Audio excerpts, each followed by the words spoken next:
everyone, and welcome to my favorite Japanese show of the week, Mezame Beyond First Time.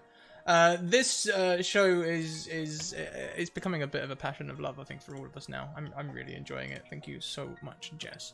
But before we get into all the squishy details and the tears, of which there will be many, I've got a message to share with you guys in the future about the things that Jess has been saying to us behind the screens. It is cool, but it's also scary. First of all, check out my social links. Discord, get on the Discord. We can talk about D&D, TTRPGs, and all the other things. It's completely inclusive, safe, friendly, and I'm really, really proud of everyone there. So please check it out. Twitter, if you want to send me a DM, I'll get you a game. I'll probably get you a DM. I'll probably get you a game at Christmas, because I'm planning 40 shows in like 8 or 10 days or something like that. 12 days. 23rd of December till the 4th of January. It's going to be crazy. Yes, Kent, you can play in one. YouTube. Catch up with this series on the YouTube. It's so worth it. So worth it. So much high-intensity weeb drama. It's great.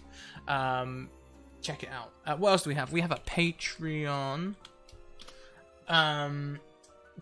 Yeah, check out my Patreon. I've been meaning to upload my latest voice bit. I did a whole voice bit yesterday. I can't remember which character I did. I did a blister voice bit yesterday. So that'd be fun. Another little voice ringtone thing you guys can have. And also that's exclusive content, but we also have non-exclusive content in the form of articles about TTRPGs and all that sort of thing, like things about prep, about me and my channel statement, and all sorts of other stuff. So like there'll be another one coming out on the 20th as well. So constantly putting out content on our Patreon. Check it. Merch as well. If you want to get this lovely logo all over your life, then head over to the Redbubble.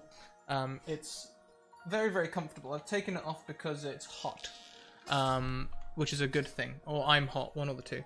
But yeah, you can get it on your tights, on your mini skirts, on your jumpers and t-shirts, on your wall hangings, on your tapestries, on your throws, on your pillows, on your clocks. Basically anywhere. Anything you can think of putting a logo on, you can essentially get a logo, I think. They also do stickers as well, which I kind of want to like get a plain blazer and put a sticker on the pocket. Yeah? See where I'm going? Okay. I'm also sponsored by Bird in the Storm Publishing, who do t-shirts and mugs and that sort of thing for their merch. Head over, give them a follow. All of their proceeds go to charity. Not only that, in the next seasons, they will be producing content for us as well, so that'll be fantastic. Mage Hand Press, their alpha book today went live. Dark Matter, the 5e expansion in space. You can go and purchase it now on their web store for $30. If you are a backer for $20 or more, you will have an email containing a $5 coupon to go and get your hands on it. And if you subscribe for £25 or more, it might already be in your emails. Just go and check it out. Yeah.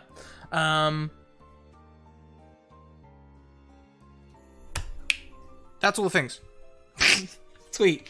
I was about to talk about music, but I remembered that Jess doesn't use any of the music that I use, so, like, yeah. I don't know if you're supposed to give any Creative Commons messages or anything, Jess, but that's on you. Creative Commons, yes, it's all royalty-free, etc., etc. Most, all of it is by Perrytune material, which you can find on SoundCloud. Ah, lovely. I've not actually tried that one. I'll have to check it out. It's a Japanese artist, hence why it sounds so delightfully Japanese. It is beautiful. Is anybody there? Hey. Okay, sorry. Oh. Hang on. I'm like, there we go. Listen, we're very on top of all the things right now. Hey, I really am. I already had the cameras set up, so like, you're here. You're in the right place and everything. Oh, hi. Proceed. Proceed. Well, I was going to proceed with going around to you guys. Jess, please take the stream. Sure. It's me. Jess, Little Cup of Joe, all those things. That's me. I'm also the Ryujin, who is a character in this that we see from time to time. That's a thing in Ryutama. They are the storyteller, possibly a few other things. His name is Kuromoto. We may, in fact, see a little of him today. We shall see. Ryutama is a Japanese tabletop roleplay game that is the best game. Honestly, I just love it too much. I can't. It's just good. Just play it, please. It's so good. These guys agree, yeah? I do not want this to end. How many episodes we got left now? Well, according to my handy dandy episode timeline, we have, what are we on, 9? Yeah. Yeah. We So- have 5 left? Possibly. Oh my god, 5? Really? 4 or 5. 4 Yeah. or 5? Maybe 4. Yeah. Yeah. We are coming up to the ending. You're all going to hate me so much. Don't say that. My It- prediction is we're all gonna die. Is this No, the let's time just when move right along down the table to Straticus. Who are you playing? I'm so excited. I am playing the incredibly traumatized Hatana Rakumi, who I've recently found out her name doesn't mean anything. When I made it, I had like all these things that I mean, and I was using Japanese translators, and apparently they've all just like flaked on me. I went back to be like, oh hey, what does my name mean again? And they're all like, it means Hatana Rakumi. I'm like,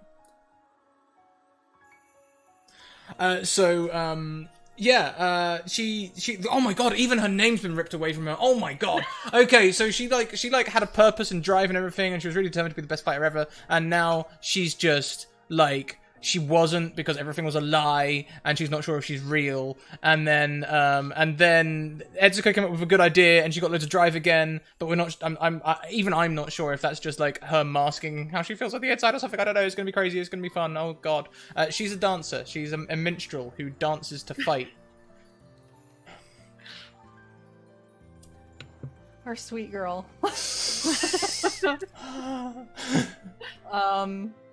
The opposite of sweet and a girl. Next in line we have Kent. Who are you playing today? Hi, I'm Kent Weaves. Right there, it says Kent Weaves now. We're all good about that. It does now. I- You're welcome. Thank you, Jess. Thanks, Jess. I will be playing Yukihira Arashi, which actually means something, unlike Scrat's character. It means storm and ice and snow. He is a little struggling at the moment because his swords had an epic, tragic love story of loss and death, and he is just all over the place right now. And yeah, that's where he's at. That's where I'm at. Let's move it down to Sheena. Let's go. What a wonderful lead-in. Thanks. I'm Sheena, and I play Nakahara Kazumi, who is a minstrel. Unlike Ikumi, though, she's not a dancer. She's an actual musician. And somewhat normal one of the group at this point. She's team mom, let's be real. Team mom. Yeah, team mom. That's yeah. She outed herself last episode from being disguised because she started apologizing for Ikumi.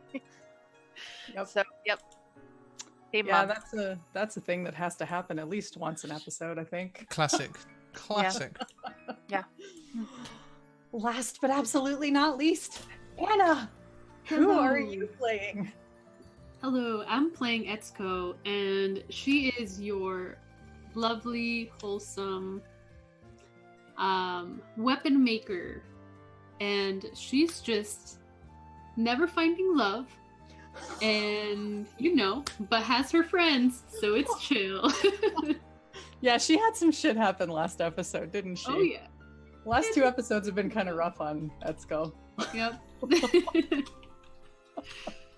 Poor sweet summer child. Oh. Oh, All right. but that's it. Yeah. So speaking of things that happened last time, I guess we could do a recap, yeah? Let's do a recap. Bear with me as I get my GMing shit in order. Okay.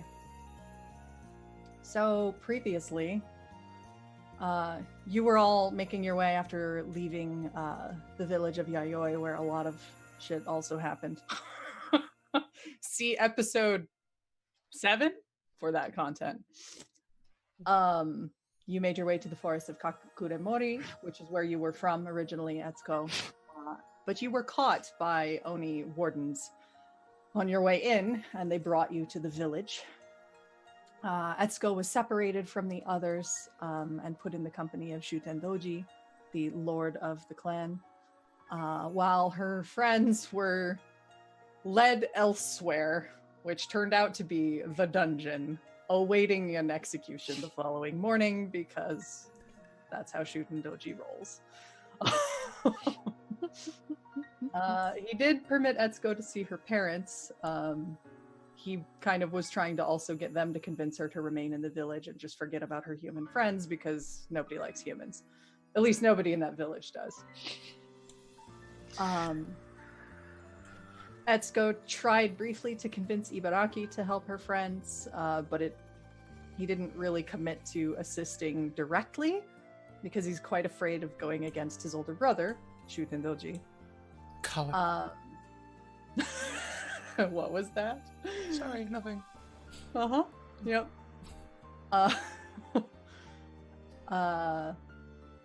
You all were helped out of the dungeon by Iroha, the kitsune whom you met on the road on the way to Yayoi some episodes back. Turns out she resides there and noticed your plight and decided to help you out because she likes you guys. Putting disguises on all of you, disguising each of you as Oni, you snuck around and managed to locate Etsuko, who ended up getting imprisoned after Shutendoji was refused by her. He got a little salty, a little upset, and yeah, just a little. He didn't like bend the bars of the dungeon door or anything to keep her in there with his bare hand. It's not hot at all. Nope. Not in the least. No. Yeah, and then you all escaped thanks to some of Iroha's magic. And as you were leaving, Ibaraki looked on but did not raise an alarm. He simply watched you all leave.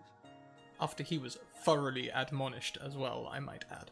Yes, indeed. He got a real stern talking to from Ikumi.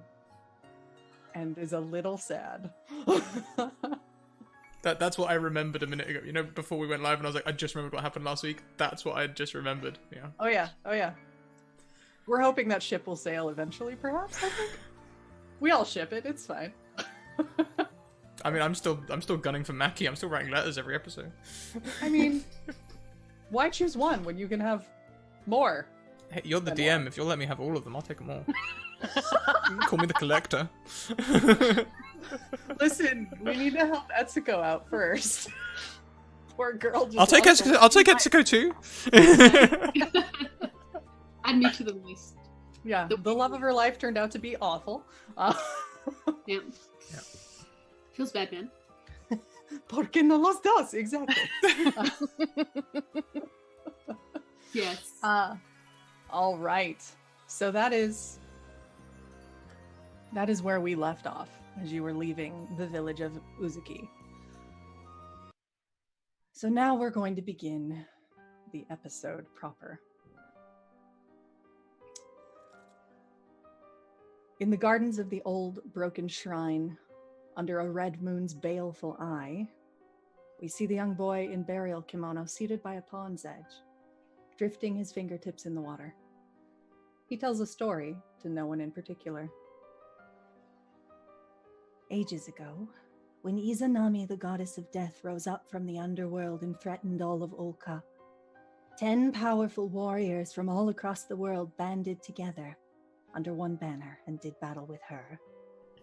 They waged their war against the goddess and her demons for 12 days and nights, until finally, she was driven back into the cave leading to Yomi, the underworld. The victory came at a great cost, however. Their leader delivered the final blow to Izanami, but the goddess sunk her talons into his heart and carved it free, taking it with her. As his spirit fell away, he bid the warriors take his coat, which was blessed by the white dragon, and each take a part of it. So they each made the headbands, as many as they could, until the coat was fully cut up. Leaving one with their leader's body, they made a vow to always rise up and defend the world of Wulka. The headband was their way of knowing one another or one's clan, even if ages passed. To ensure they were up to the task, when they met, they would fight. Those who failed to pass for muster would have the headband taken until they could prove themselves worthy again. Such is the legacy of the Juryu-O, the 10 Dragon Kings. Heroic tales invariably end in death. The boy looks up as a small black spider drifts down on its thread to lean near his ear. He listens, a pleased smile forming. So it is nearly time for the awakening. Rising to his feet, the boy sets the spider on his shoulder and slinks to the dark shadows of the shrine behind him.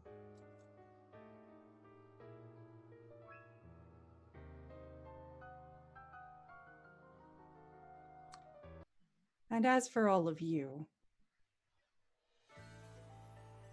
about a week after you've left Uzuki, you find yourselves on the mountain roads, leading northward toward Makanuma.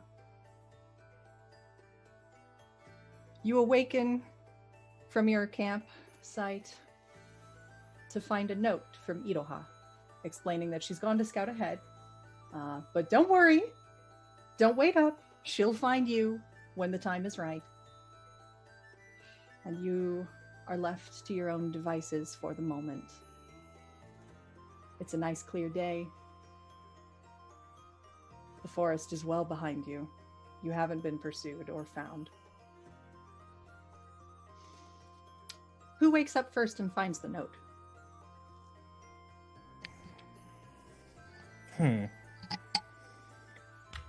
I think Etsuko probably would because she was having trouble sleeping because of recent events. Honestly, I'm waiting to get a good condition check to see if Ikumi actually sleeps. Because I also read the note about like losing half stamina every day, and I've got a feeling that Ikumi's probably due at least one or two of them coming. She's not slept for days properly. Oh, yeah. Yeah, should we do a condition check beforehand or to see who's actually awake first? Yeah. Or if you wanna, sleeping and all of that if stuff? you want the condition check to drive that, sure. Mm-hmm. Sure. Personally, I'd like that. I don't want to enforce it on everyone. No, I like that. I like that. Okay. 5, 6, 6, 4. All right. I guess Adashi's sleeping in a little. Yeah. Well, you all got the same, so you choose. So we all slept as well as Etsuko, who just got the worst news of her life. Great. What's that look like? I think Yeah. Etsuko, Yeah. since she hasn't been sleeping, she just has like dark circles under her eyes. She's just like her skin. I don't know if Oni's skin could be like a little bit dry. You know, not too much, but you know, it's just she looks very rough around the edges, and She looks like she could use a spa day. yeah, oh yeah, or 2 or 3 or Or like a week. yeah. Spa month.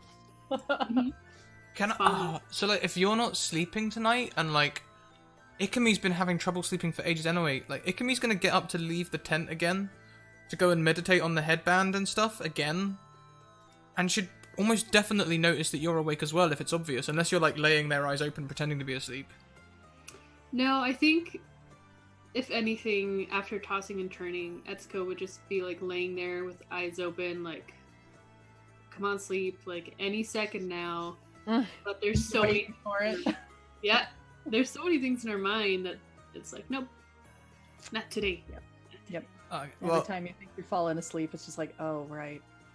Yeah. Ikumi will be rising and leaving the tent, and I'd almost love there to be a scene where we like consolidate each other, like. Yeah. Let's say then it's very, very early morning. Like the sun has not actually crested yet. There's just the hint of early morning light, but it's mostly dark still. And sleep has not been a thing that has visited you. Maybe, yeah, maybe then Ikumi's coming back into the tent after meditating. Like she's gonna come and pretend that she's had a night's sleep. Sure. And I will say, Ikumi, while you were meditating, it was a bit disturbed because that entire strange scene sort of haunted your mind. So after what you're telling me is after 4 days of meditation, I suddenly have information about the headbands. Mm-hmm.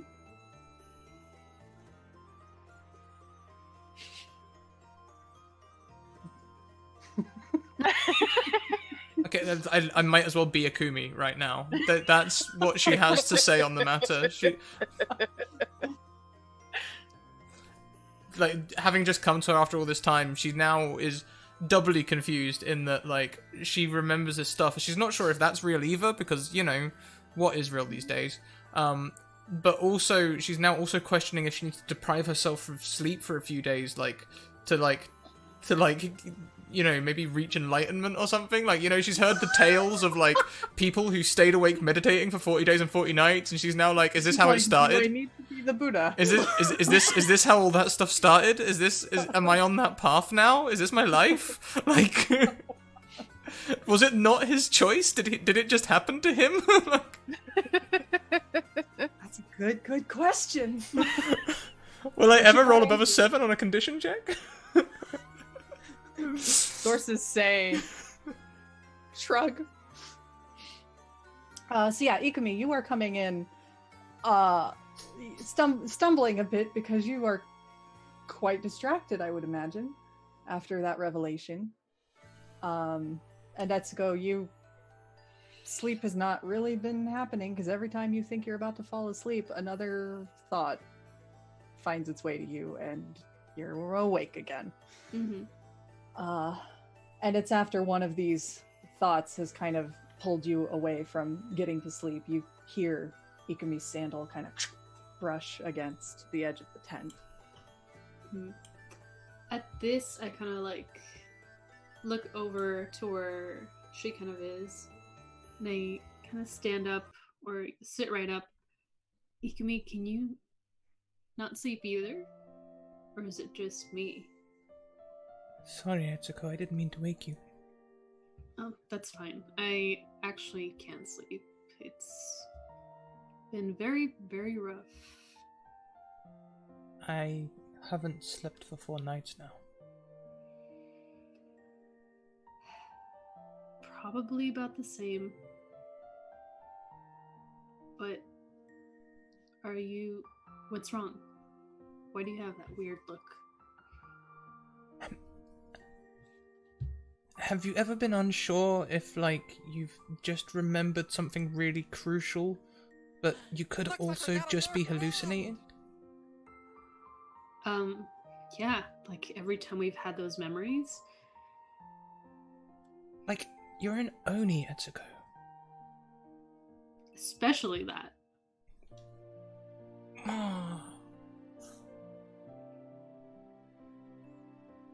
It's just so weird how you could just forget that you're something and the next minute it's shocking even. So you and Shutan seem pretty close. We were, but things have changed, and I just have to accept that he's not the person he was before all this.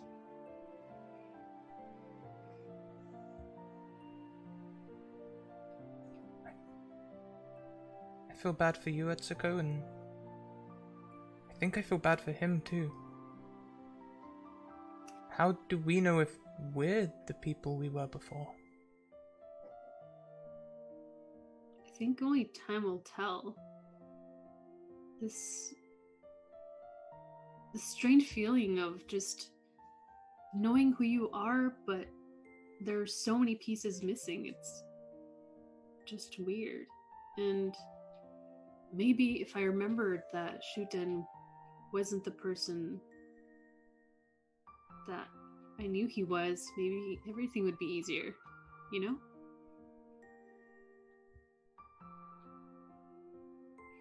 And I know how you feel. Hard. I think Ikumi will come over and offer you a hug. Yeah, she'll definitely take it. Thank you. I really needed this. Me too. Looks like we got a new Maybe friend. one of these nights I won't close my eyes and think of him. You don't need him, Etsuko. You're perfect just as you are. If he can't see that, you don't need him. You're right. I just wish things were different. Oh boy, I feel that. Hey, at least you're super strong though. That's true. I saw you But- bend that bar open on that cage. That was pretty cool, and I mean, I knew I was strong, but not that strong. You know? It's kind of exciting. Why didn't you use that on me when we were sparring? Well, I don't know. It's just I really have to tune into it, and obviously I wasn't going to use that on you. I didn't want you to get hurt. Sorry.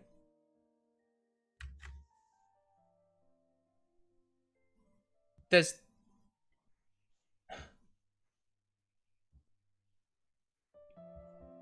Sometimes there's nothing better though than when someone actually lands a hit on me. Reminds me that I have to try. Well, I guess so. It kind of makes you want to learn more. Hmm. Someday, we'll have a rematch. And I'll kick your butt. Yeah, no holding back this time. If you say so. And I kind of like flex one of my muscles. I'll like do the classic Akumi stretch and just be like, you know, I'd hate to embarrass you again. You can't embarrass me. Now at Ashy, on the other hand, Have you seen how hard he's been training? he has. And it's actually quite impressive. I'm really proud of him. He's really dedicated.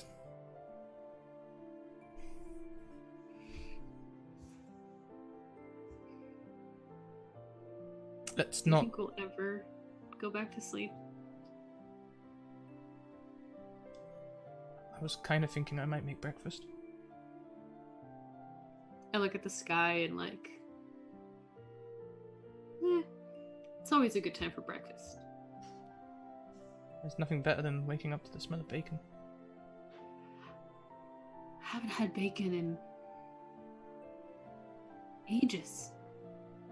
900 years, probably. Akumi's gonna check her pack. Does she actually have bacon? I'm gonna say probably not, although you could certainly forage if you want to make a roll to see if you can catch Forage something. and skin a pig. Yeah. Find that wild pack of bacon in the wild. Oh, the hell with it. We've got time. Etsuko, why don't we see if we can catch something for breakfast? Yeah, that could get our minds off everything, and I don't know, maybe we'll be tired enough to sleep. And you can try out some of that cool strength. I totally might be checking you out. For fighting, of course. You know, like how you watch your opponents. There's nothing weird here. I didn't say it was weird. Neither did I. What are you talking about? Let's go. And then I like go and follow. All right, so you guys head out. As soon as Akumi turns away, like red face. So this is a check that one character can support. So which of you wants to be the main one doing the roll? It's a strength and int roll.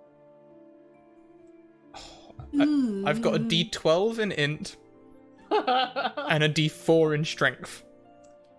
I have a D10 in strength and a D6 in an int. Okay. So we're fairly even. I think so. Uh, You do it. Please, show me the ropes. Okay, so Etsuko, go ahead and do your roll first. As long as you get a 5 or higher, you will be able to give a +1 bonus to Ikumi. Faux show. Strength and int. Come on. Oh, You rolled so high. oh dang! Roll for bacon. That's the Roll for bacon. All right, so Ikumi, you get a +1 bonus to the strength int roll for foraging. Now, don't forget, if you have fumble points, you can use them. You can also concentrate. I burned all of my fumble points a while back in a battle. Oh my. You have net Okay. 20s though. Oh, I Yeah. do. Yeah, I might use one of those actually. I'll add an extra one to it just in case. Yeah. I mean, I'd have to totally fumble to roll less than 3.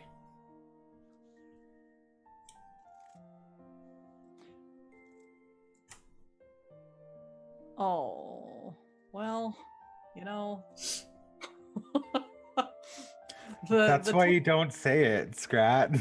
Yeah, the topography was an 8, so you did not hit the target number. I should have supported you.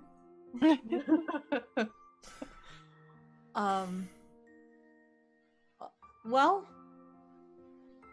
all right, since Etsuko rolled so good and Ikumi, you didn't roll super great, tell me how you help each other to succeed. I can imagine this like a super anime, funny, heartwarming moment. And my dog is pleading for pets. And, you know, I think Ikumi would just kind of run and dive for the pig, and then I just kind of laugh. Yeah, totally. Like, I've got a feeling that, like, Etsuko's, like, this master tracker. Like, and she's, like, pointing everything out perfectly, and Ikumi's just, like, running after it with a sword, like some kind of hick. Like... Like, she's kind of trying to want to show off, and it's just not working, and, you know, she's a bit of a bisexual disaster at the minute. It's... So I'm seeing, you know, Etsuko is doing her darndest, is tracking, and then they see sight of the pig, and then we see like just this long shot of like Chibi Ikumi running in the background, waving her sword at a pig. That's exactly it. And then, you know, after her failing so many times, I think Etsuko would probably jump in and Finally catches it, and yeah. all right, yeah. So, while you two are doing that, as morning starts to arrive, because it takes you guys a while to catch this pig, because it takes a while. So as morning is dawning, Kazumi and Arashi, you wake up and 2 of your companions are gone, and Iroha has left a note that she is off scouting ahead. Don't wait up. She'll come find you when she's done. So how are you two dealing with waking to find out your party gone? I figured they're off like sparring in the meadow, like, you know, challenge mode. You know, I picture them just sparring. So I'm like, they're probably just getting their like their emotions out, and like we know they haven't been sleeping, so they're just yeah. And then so he's just gonna go train with his swords, I think, or hang out with Kazumi. I don't know. He's still like half asleep, really. You really think they're okay? They're just sparring? I mean, they're probably sparring. Like, there has to be, or they didn't leave a note, did they? No. They could be kidnapped, but like, it's a nice, safe area that we were at tonight. Like this. I totally forgot about the note. So, there's a fire though, isn't there? Did they leave a fire or anything going, or something? I mean, they left in the middle of the night. I would assume you probably had your fire put out. True. So. Okay. You know what? I would say let's just wait for like a little bit longer, Kazumi, and then maybe like search for them. Yeah. I mean, we can start cleaning up camp and while we wait for them. Yeah, no, that's a great idea. Let's just clean up camp. But I'm really hungry. So as you two work on cleaning up camp, and at some point, Adashi, your stomach growls very loudly in protest to the distinct lack of breakfast. Then you hear a weird, like, sound that you're pretty sure your stomach doesn't make that noise when you're hungry. And as you look behind you, you can see Etsuko and Ikumi dragging something large and dead behind them. Oh. You guys okay? We Is brought that bread- meat? Is that meat? Found bacon. Bacon? bacon. All bacon. I know. It's bacon. Well, I'm pretty sure the whole pig isn't bacon, but It's bacon. It's bacon. It's bacon. Or okay, it's pork bacon. belly?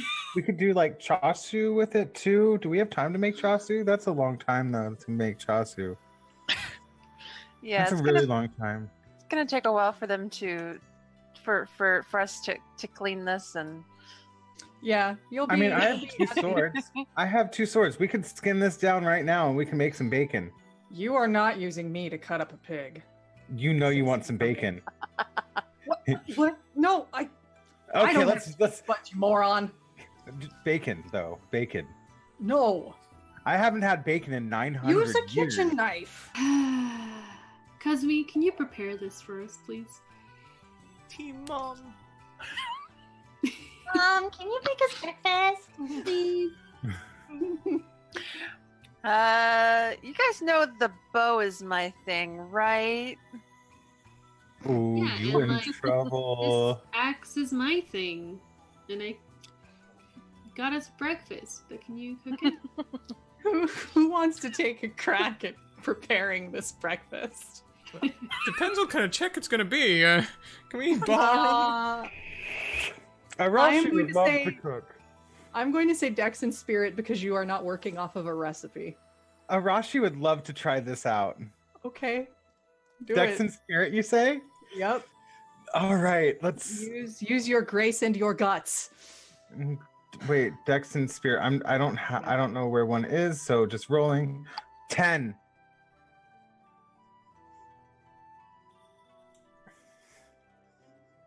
Okay.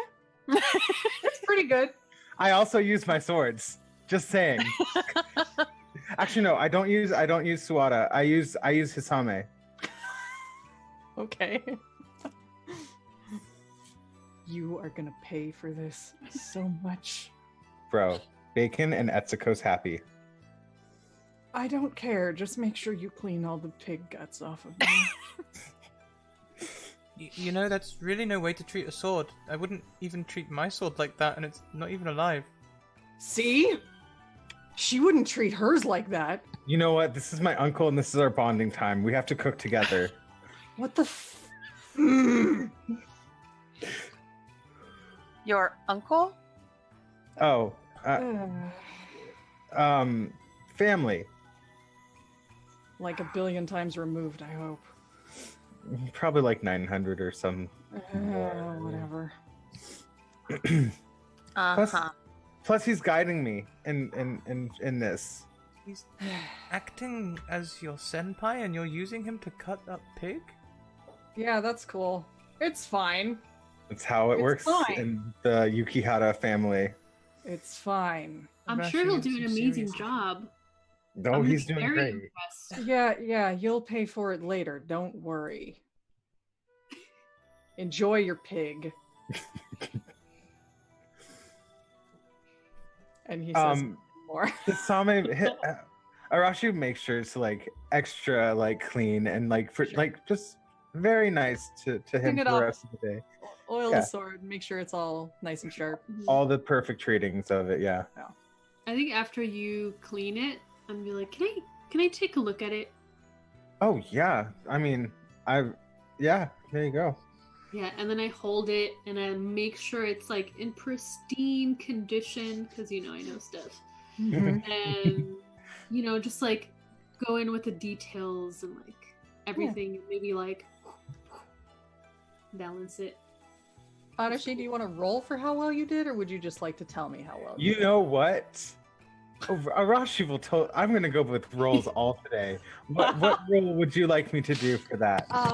I think that will be Dex and Int because it is something you needed to learn, and it is a very Dex and Int is. fine, detailed task. All right, there you go. 13. You did great. Yeah. No, I mean noble. Mhm.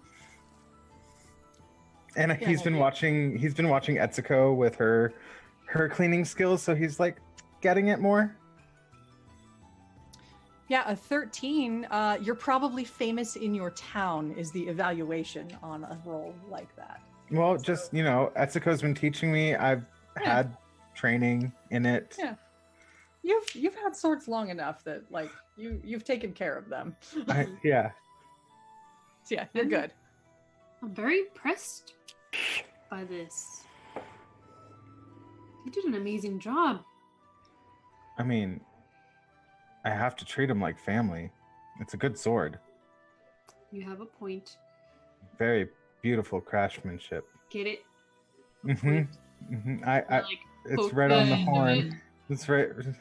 Hit that one right on the horn. Oh. You hear a sound that seems to be a sigh coming from both swords. Sorry.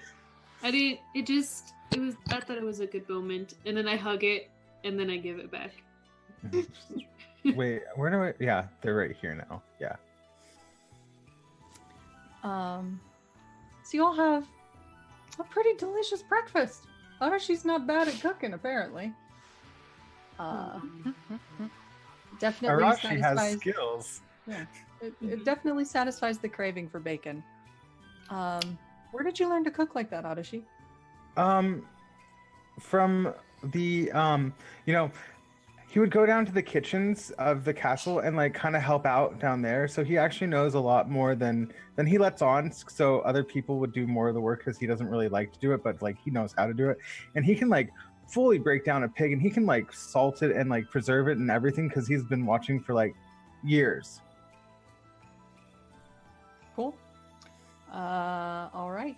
So once you've all had your breakfast, and the note from Iroha has made the rounds, you all are aware that she's gone on ahead and will come back to find you whenever she's done doing what she's doing.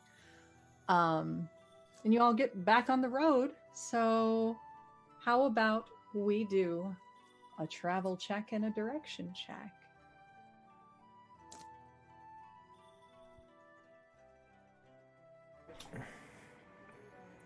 Should I do the direction check? I mean, Okay, so let's get the travel check out of the way first. okay, all right. Travel check. Here we go.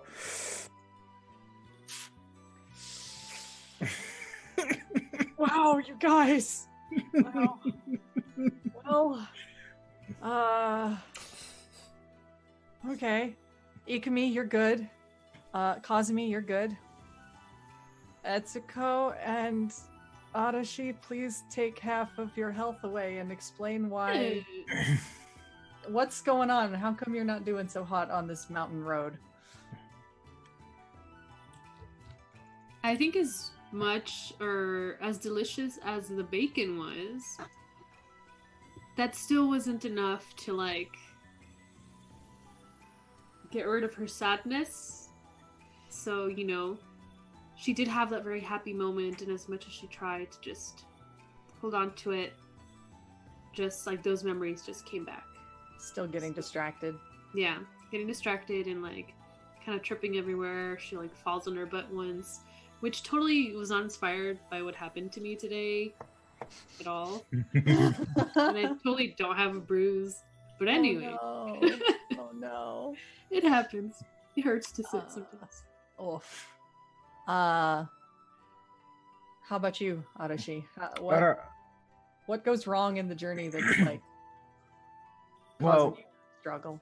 so here's the thing. Arashi, in his joy of cooking, packed up his shoes. Now, walking this path without his shoes on, he's a little more clumsy, and Hisame is probably giving him shit for like using him to chop him up the entire time, and like he's a little unfocused, and he probably trips and falls and smashes his face into a boulder because like half his health. That's a lot. He's being extra critical of literally every single movement you make as Oh, yeah. revenge for using him to prep a pig. Yeah. But I use him as a walking stick too. So Yeah, you get yelled at more for that one. of course, but like that's after I like got like a gash in my leg. So yeah. Fair's fair. Arashi's not having a good day, but his stomach is full with good bacon. Yeah, you all had a fantastic breakfast. In general, the day passes fairly uneventfully. It's a pretty good journey along this mountain road and climbing ever upward. It's a pretty clear day, and as you progress and crest this particular mountain and make your way down on the other side, up ahead you see, amidst a stand of otherwise barren trees, one sakura tree in full bloom. Do you guys see that? Is that? Am I dreaming? That's real, right? Wipes blood out of his eyes. Wait, what? Don't want to touch it in case it crumbles like all the others.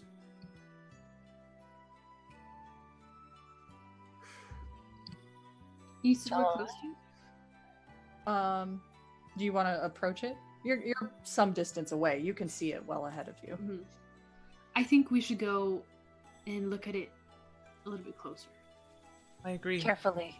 We should go and bathe in its beauty, like we would have done so many years ago. I look around and then I don't see anybody. Nope. Or any. Okay. And then I run towards it. Yeah. And you see this first, Etsuko, as you run towards it. At the base of this tree is a statue, much like the one you all saw recently. That's of one of the Ryujin. This is a Ryuzo statue. They're basically used to bless travelers on journeys. And there's a small offering bowl at its feet.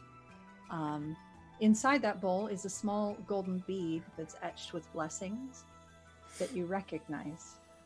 This is like the little beads that Miharu would wear in his hair. And it seems to kind of pulse lightly with a gentle light. In time to the fan, to whomever is holding that.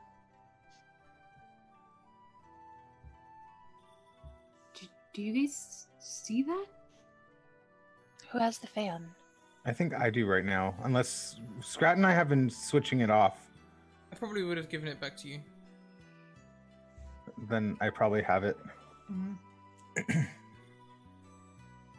Yeah, and there's just that gentle sense of a heartbeat with the way the energy flows, and it matches up to what's in the little bead that's sitting there in the bowl.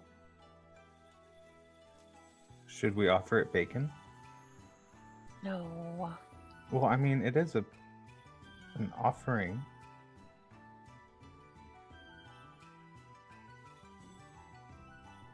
Do you think it's one of his? I kind of do. Let's I mean, he's still alive, right? Right. So, you think he's still doing... You think he's still... I think it's his. I do think it's his.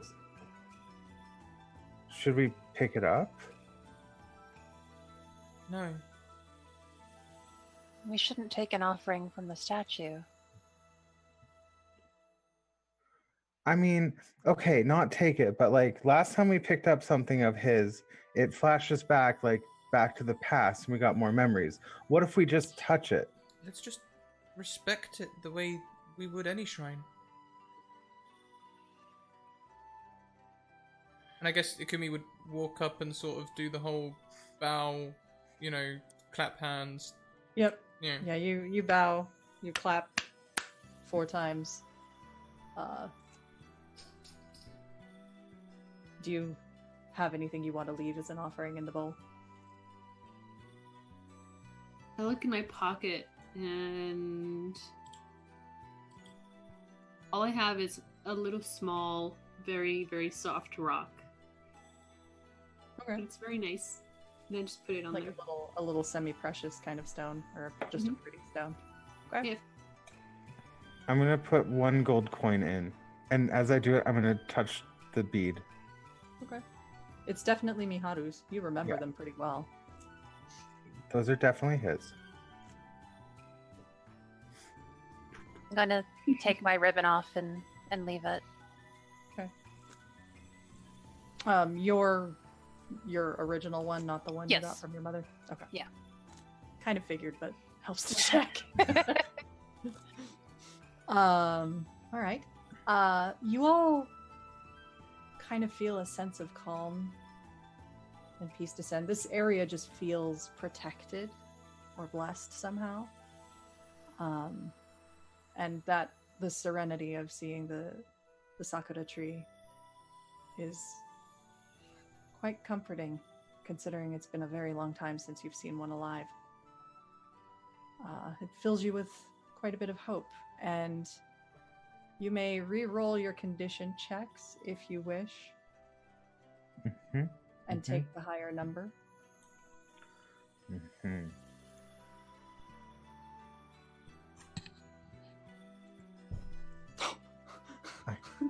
I got a 10. Yep. Nope. Even my original. I would like to take the 10 so I can boost a stat. Okay. I'm gonna go with strength today because I have a D4 in strength. Okay. So, Ikumi didn't sleep. Her highest roll is a 6. I half that because I didn't sleep, so Ikumi is currently sitting on a free condition. And the rules say if you're not asleep and you hit 2, you pass out. So, Ikumi looks dead on her feet, I guess.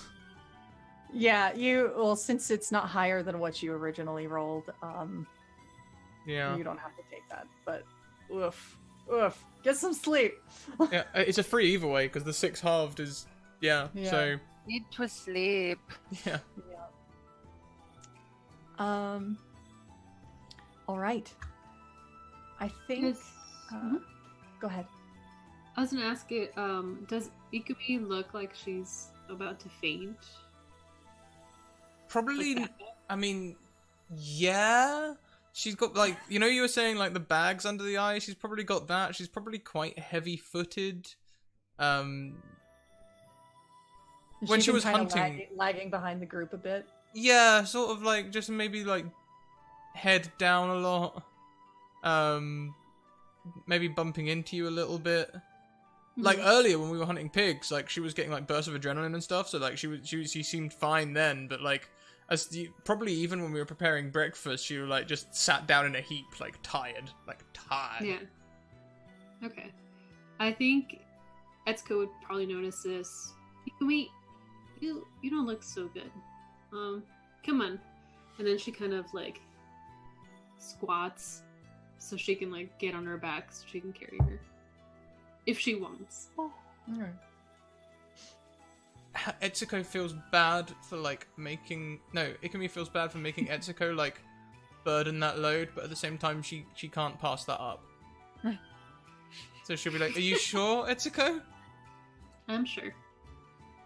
And I'm gonna, like, jump on you, like, glomp style, and give you a big hug from behind. And I'm just gonna like march along. She's no burden to you. You're pretty darn strong. Strunk. Strunk.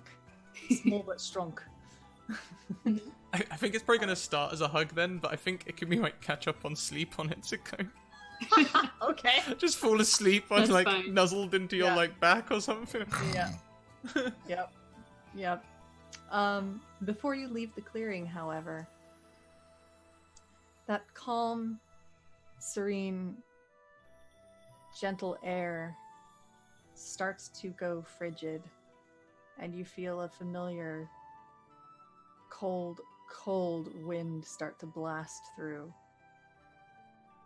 And it starts to rattle the branches around you, and it rocks the sakura tree pretty hard. This is that unfortunate wind that you remember blowing through that kills anything in its wake. And you feel it all, you all feel it pass through you, but something seems to force it back. You feel a shiver that touches you to the very bone, and just when you feel like it is completely unbearable and it's tearing into you, something seems to break and cast it away from you. When you all open your eyes again, the earth around is dead. The trees have turned black and look ready to crumble away, and spider lilies are starting to spring up and away from the clearing on the path ahead of you. But the sakura tree has survived, untouched. However, the little bead that's in the offering bowl is broken and has lost its light.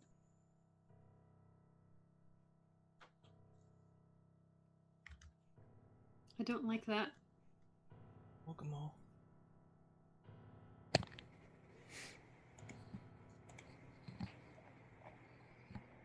I kind of look around and check if there's anybody around. You don't Nothing? see anything. Okay. Other than when you look ahead in the direction that it came from, you can Mhm. see those red spider lily flowers starting to spring up Okay. further than your vision can see. Hmm. I think we should get going.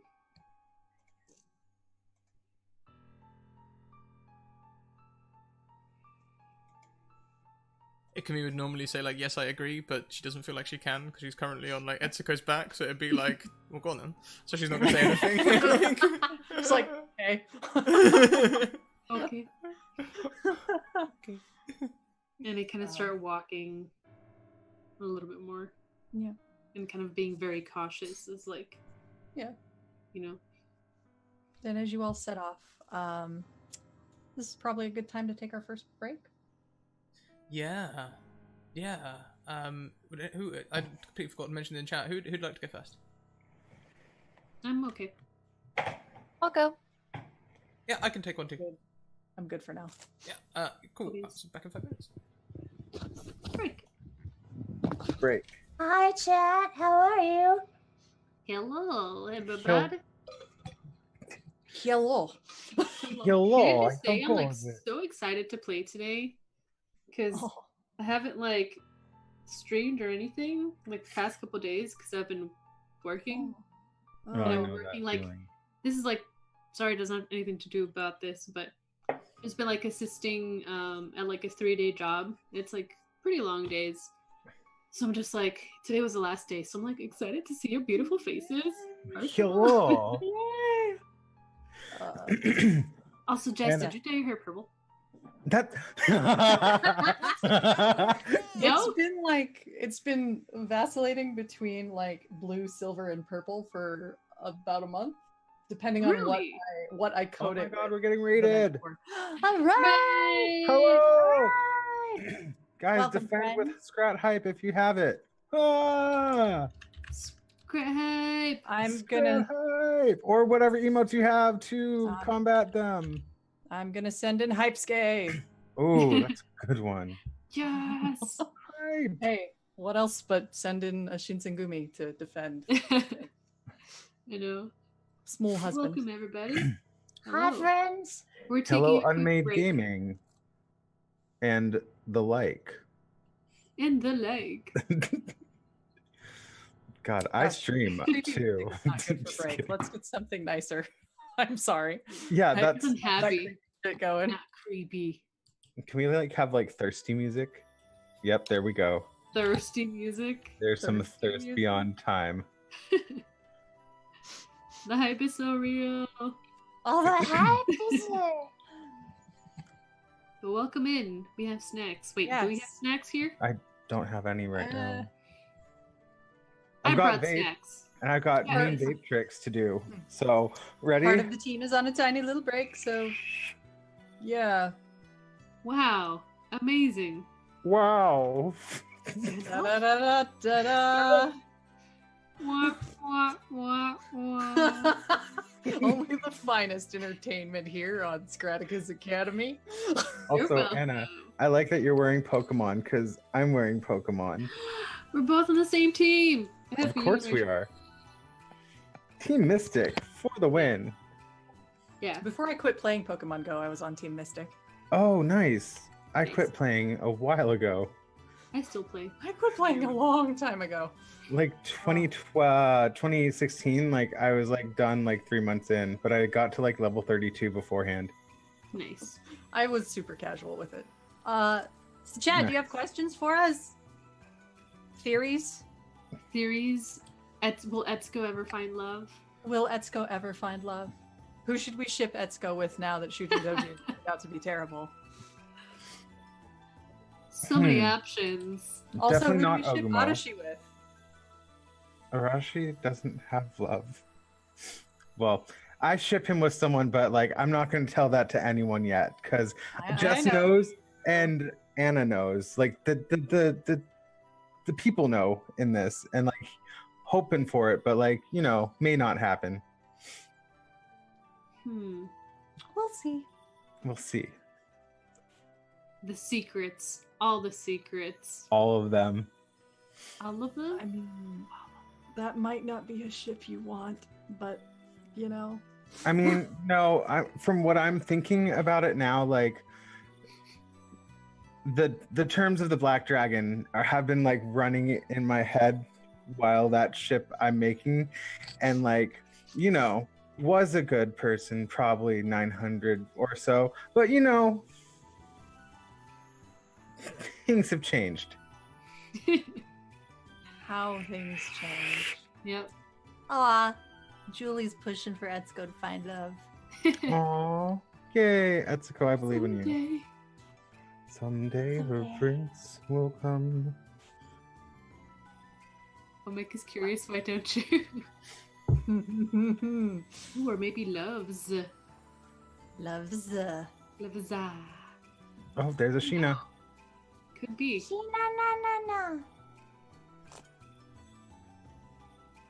I don't know. Yeah, I kind of want Kazumi to find love. I just want Kazumi not to be a mom for a day. To Well, just- if you'd all just act like adults for a day, she could. Nope. Eek. No. That's not how any of this works. No. Gosh, Ikumi has all the romantic options. Mm-hmm. Right? The buff lady, for sure. She thinks she has the buff lady as an option. I don't know if she's actually consulted Maki.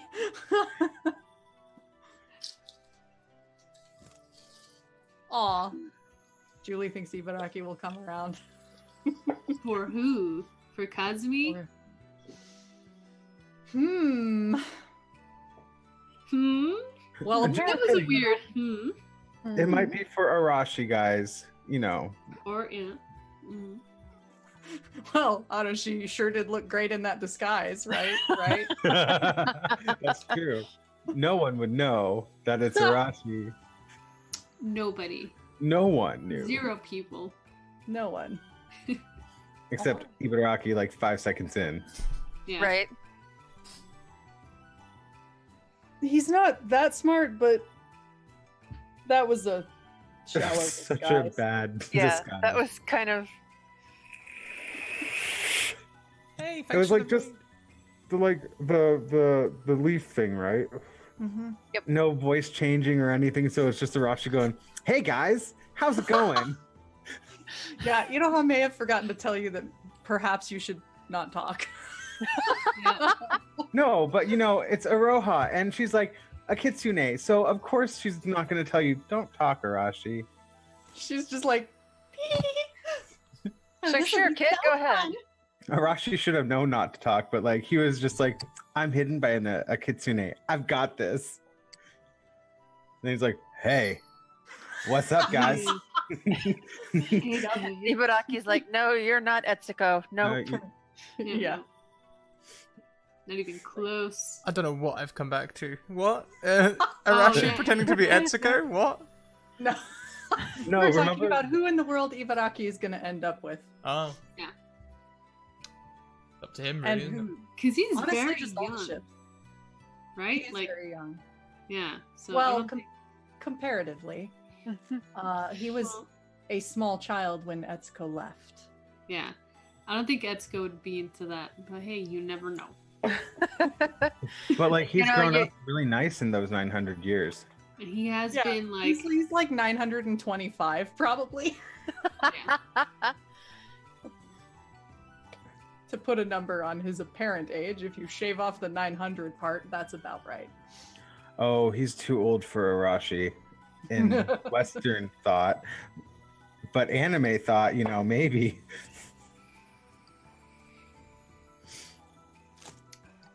Are we ready to come back?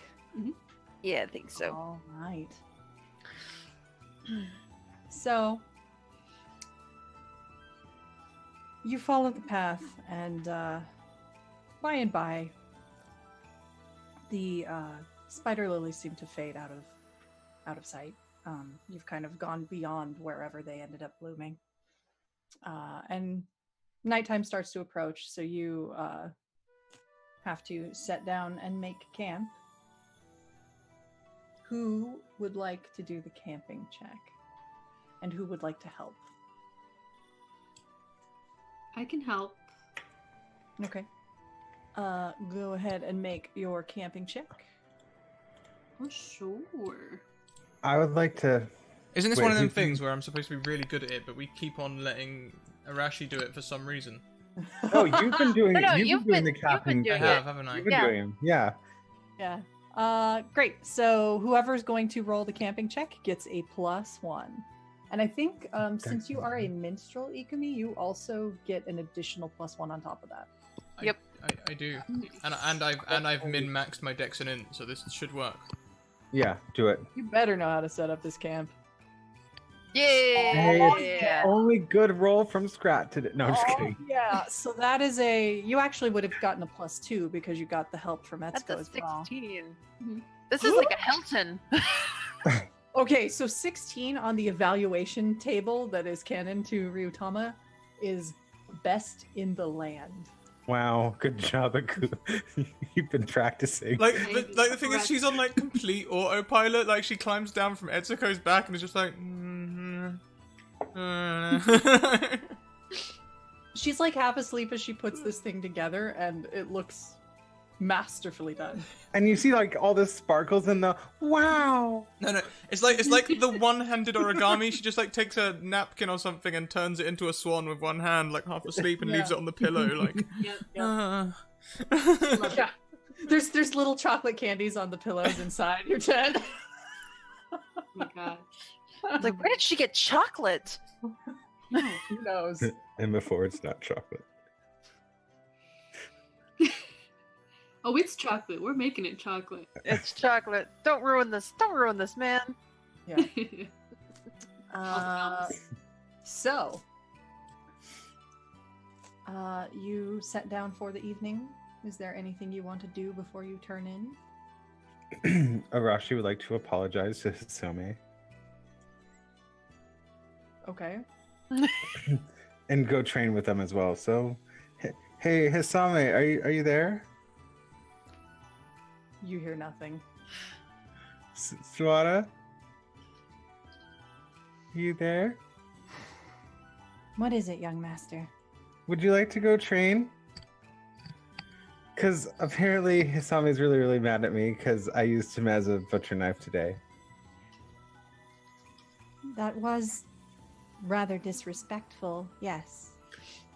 Can you send my I apologize wholeheartedly, and it will never happen ever again, and I will do really good in training, and yeah, I really feel bad about this. He can hear you, even if I he's know. not responding. I know. But just, like relay the messages to him, because I do better in training when we're actually talking, and like If you're gonna train, stop talking and get your ass out there. Oh, hey, bud. And while you're at it, show some actual respect. Put me down on the blanket and bow down and apologize formally. Okay, I will do that. Where's the blanket at? Oh, there's one. Okay, cool. We're gonna put you down nicely. Gonna put some flowers around you. Like, there we go.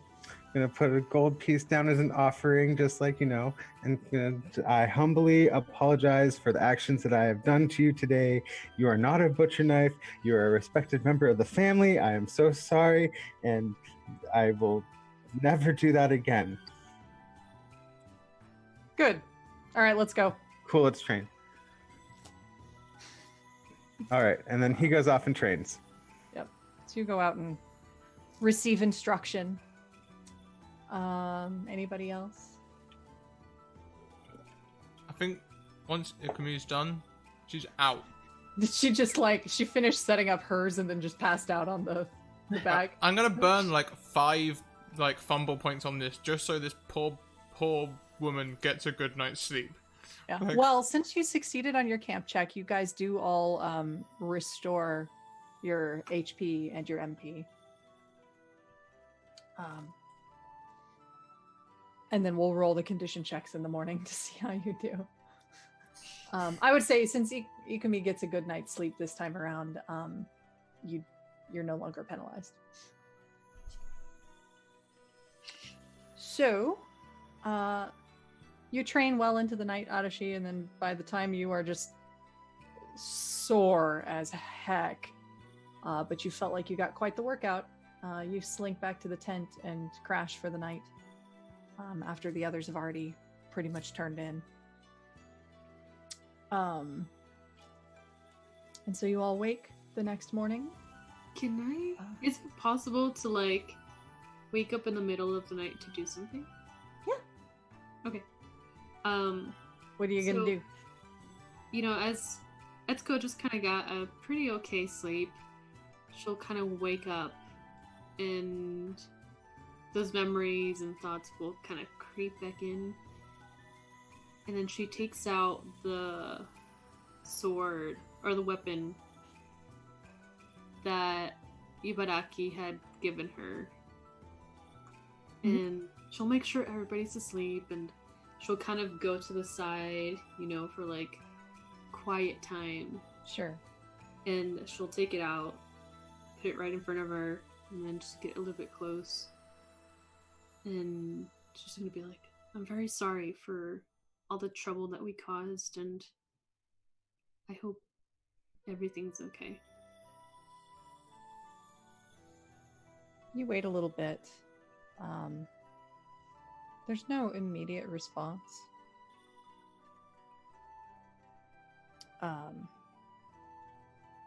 But then you do hear a little, it's very faint, but you hear a sound. Stay safe. You too. Yeah. Right. So, how mad is your brother? Don't worry about it. It's not your problem. Yeah, you're right.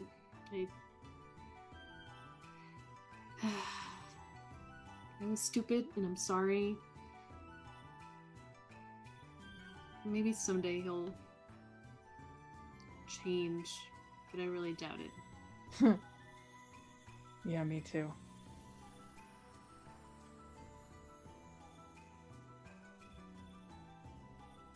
And at that, like, if he doesn't say anything, I'm just gonna put it away. He doesn't say anything further. Mhm. And you slide the sword back.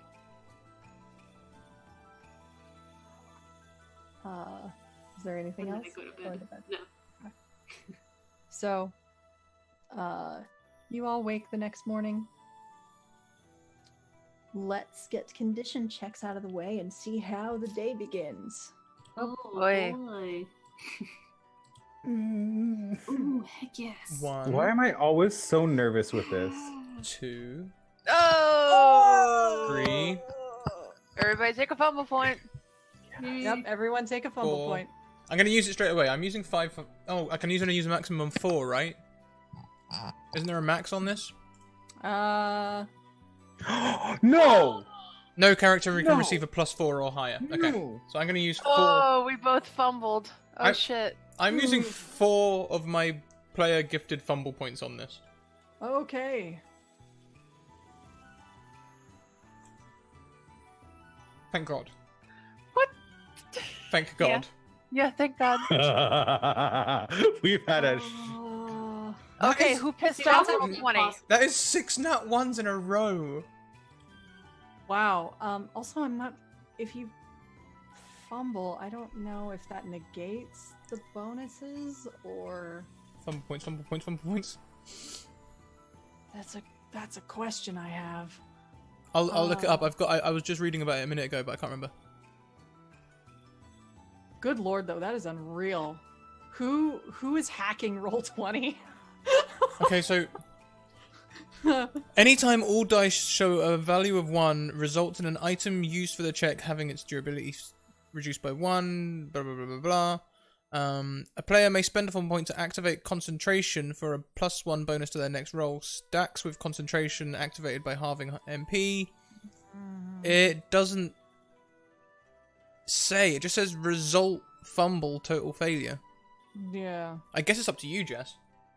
I don't want you to lose those points, so we'll just add that in. But everybody go ahead and take a fumble point as well. So that you would have gotten what? That's a condition of 2 plus. How many did you use? 4. Or you can use a So max. that's a 6. Yeah. Okay. Someone bring me Eric Fulcaris. Screenshot that, someone, please. Good God. How? I have never seen that in all of my days. No, I don't Also, know. welcome, Lindy. Look at day. In with us in our pain. Yep, just in time to see whatever this is. Okay, Etsuko. Apparently, you had a very rejuvenating conversation in the middle of the night. I guess so. I don't know. Talking to Ibaraki must have made you feel a little better because you got a great condition check. Go ahead and boost one of your stats for the day. Oh, hell yeah. Everybody else, what happened? Well, here's the thing. Training went long. Training went really, really hard. Hasame said he was sorry. Like he accepted the apology. But he really didn't, because he kind of had hit like, yeah, he trained me bad, and then I fell asleep on him. And Oh, ouch. and like I don't know if he had some like spiritual movement where he just jammed the hilt right into my back, but So I you're woke up with pretty this sore. really sore. Yeah. Okay. So would you, because a condition of 2 is out of shape and you have to choose a status effect, would you say injury or exhaustion? Oh. Hold You on. got pretty battered in training, so injury is fairly appropriate. I did say that I was immune to poison. Damn it. Yeah, no, he is very exhausted and a little injured. He's a little of both, actually. Okay, well, you have to pick one. So which one are you mechanically? Mechanically, he's exhausted. Okay, so take exhaustion 4. Kazumi, how about you? What in the world happened? Yeah, I think Kazumi's dreams were a bit haunted by what happened at the Sakura tree, where though the tree wasn't affected, the landscape was. And Okay, so exhaustion? yeah, Not a great night's sleep? Okay. nope. All right.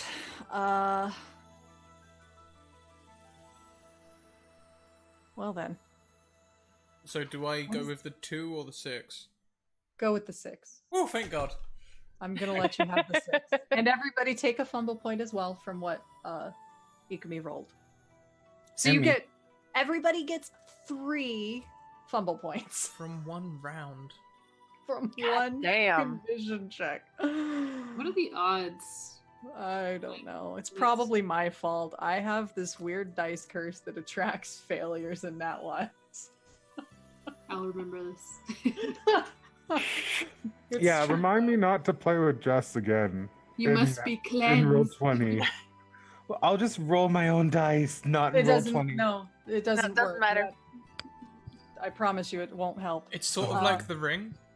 Now yeah. you have to pass it on to someone. Like, Yeah. Oh, God. Okay. We won't talk about how legendary my Nat 1 legacy is becoming. Oh my god. It's unpleasant. So, what does this look like as you all are cleaning up your camp and getting ready for the day with 2 of you practically out of commission, and Etsuko, you are like top of your game today for the first Yeah. time since you were in your village. Mhm. And Ikumi, you're doing fine. You're doing all right. It's a decent day. I'm imagining this scene like Kazumi and Arashi are like half falling over, and Etsuko is just like so chipper and so good. She's like in between cleaning, she stops and props them back up, and Props him back up, dusts him off. I made the camp too nice. That's the problem, isn't it?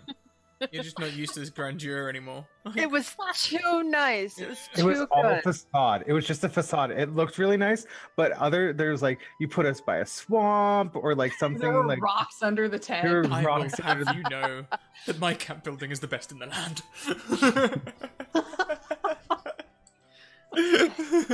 But which That- land? That squirrel masseuse gave me deep tissue when I just wanted, nice, soft. Oh, yeah, that would explain being very sore the next day. Yeah. But you had Etsuko's squirrels. I had a bear. Jeez. Ugh. Claw marks. No one employed that bear. They were just here for fun. The bear was not hired, and suddenly this is Honey Heist.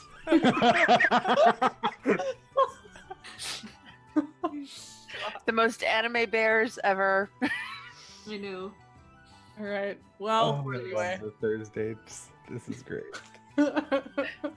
Anyhow, yes, it takes you guys a while because a couple of you are just not having a great morning, but through the combined efforts of Etsuko and Ikumi, you guys get yourselves on the road again.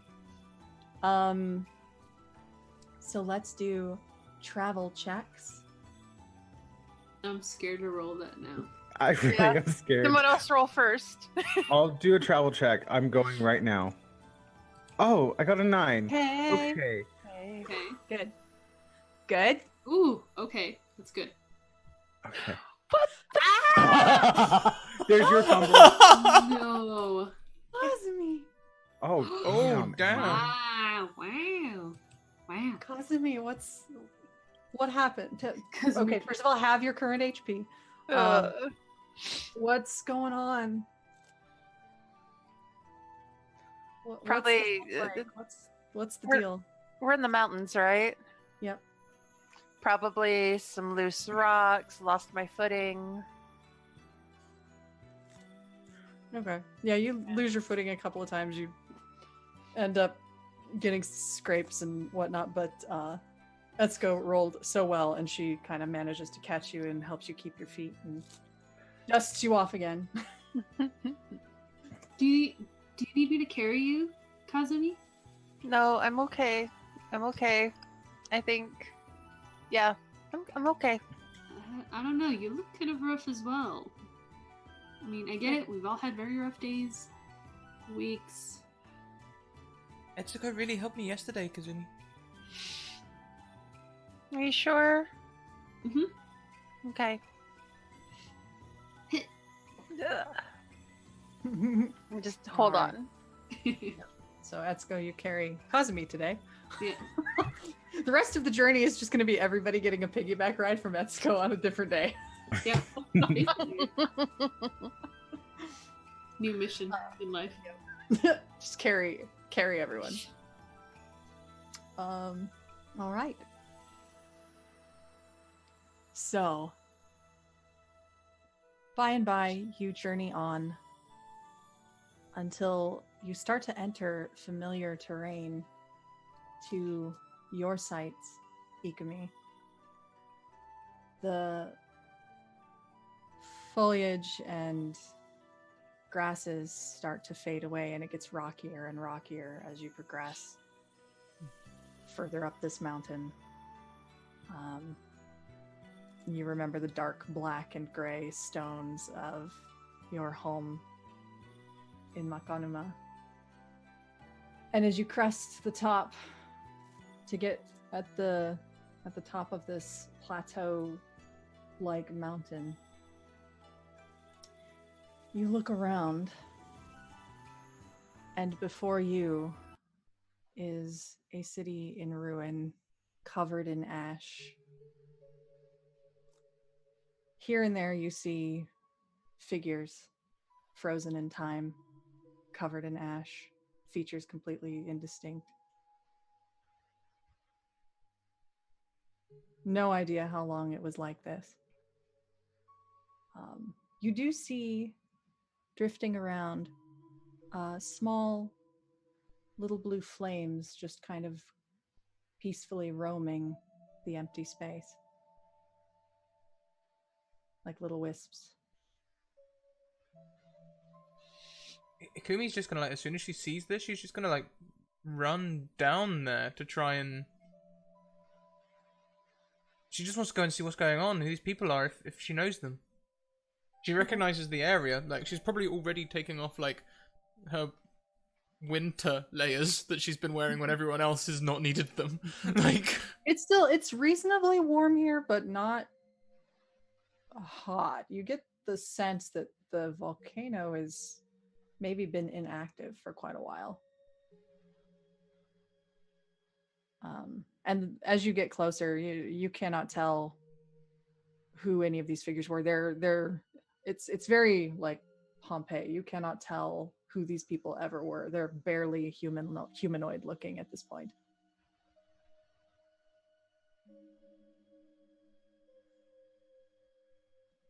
I'm just gonna be, like, darting between them, like, touching them, trying to, like, figure out what's going on. Maybe I'll approach one of those flame things, like, frantic would be the best way to describe Ikumi right now. As you approach the little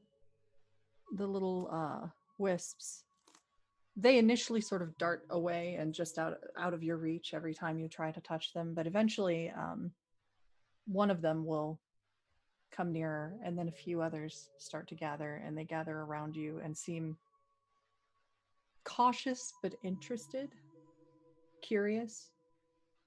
And wherever they kind of brush against you or touch you, it feels cold, despite the fact that it looks like a bright blue burning flame. What happened here, little flames? They don't really make a sound. They just move silently and drift around.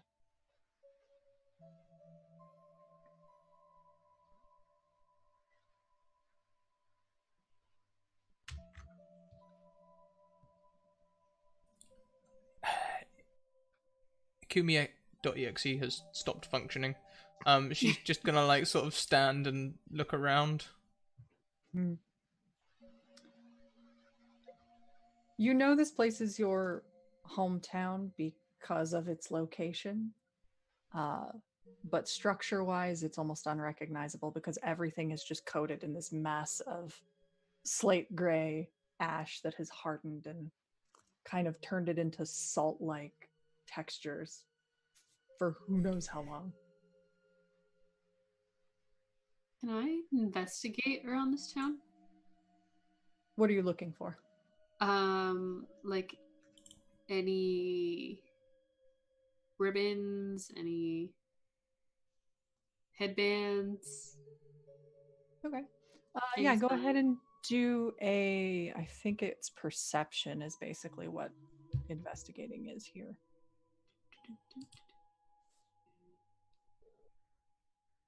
9. Okay. Yeah, as you slide on down and start to walk around the village, and you see toward the center, you see a statue. It's a little hard to recognize it as in anything, but you can't really get detail off of it per se.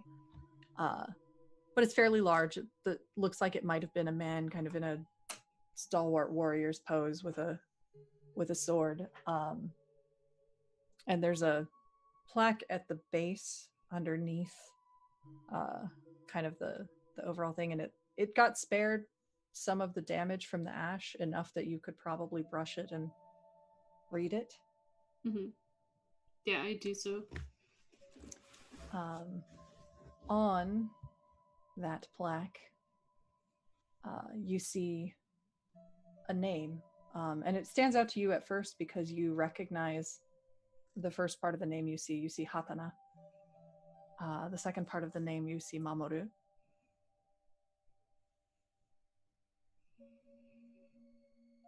I think I found something. Ikumi? Ikumi walks over.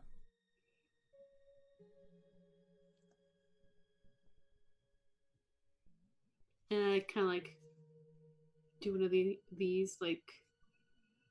You show, yeah, you kind of show the little plate that you dusted off underneath this statue, and Ikumi, you see your father's name, and further down it, you see ninth generation defender of Ulka.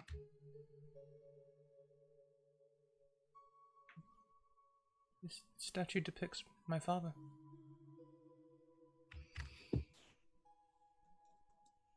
Is it like a memorial statue, or? Mm-hmm. Yeah, I thought as much. Just checking. Something does stand out to you as you're this close now. The sword seems like there's a little bit of a joint in where the ash is. It doesn't look like it's carved of the same material. It looks like it may be, in fact, a real sword under there, clutched in the grasp of this statue. Can I use my knowledge of tradition thing that I get with minstrel to like check it out? Like, Sure. if that's normal and everything? Sure. It's in, so I'll just roll monster knowledge. It's the same. Okay. Aw, yeah. 14. Mm-hmm. Damn. You're probably famous in your town. Oh, Oh, Well- yeah. Right. that right was an there. unexpectedly painful roll. Huh, huh. Well played, roll 20. Well played. It's the probably I So- take no offense to.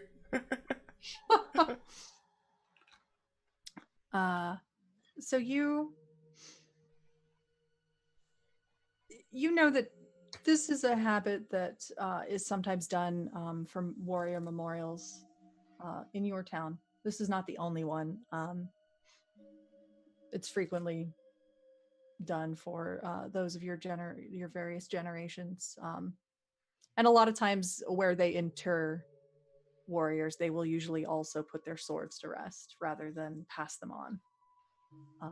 Because there's that belief that the warrior's soul rests with his blade.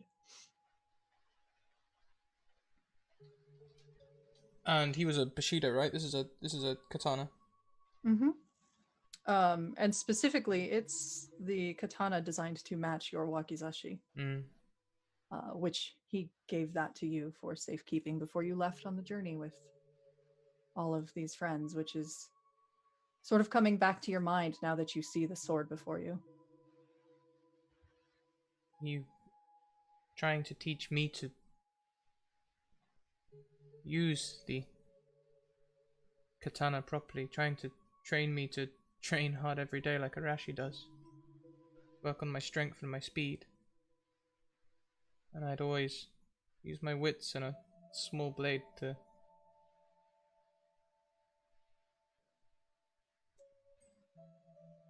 He was a good father.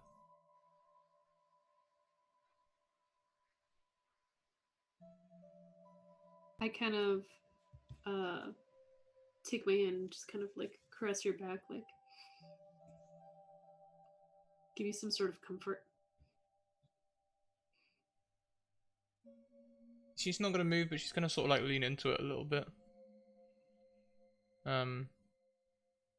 This is a lot.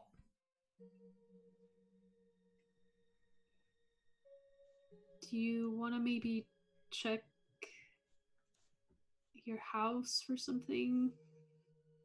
Or just keep looking for something else? See what we find?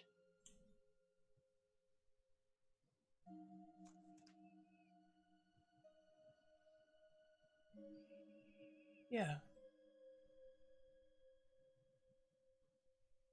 Will you come with me? She like shakes her head, like, yeah. What are the other two of you doing?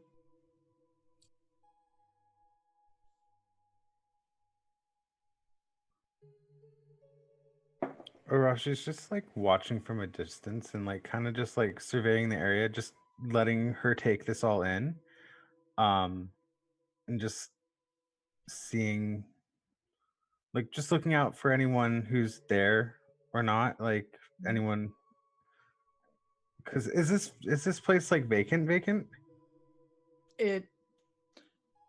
Well, without being subtle about it, it definitely got buried under volcano ash. Okay, so we're in Pompeii, kind of. Yes, exactly. Okay, very cool. So Arasi's like checking out like the rubble and the wreckage and kind of like keeping his eye on Ikumi just to, like, he knows that she's like feeling awful and she's been feeling awful for the last like couple days, let's say, or however long a couple episodes are is how long he's been like worrying about her.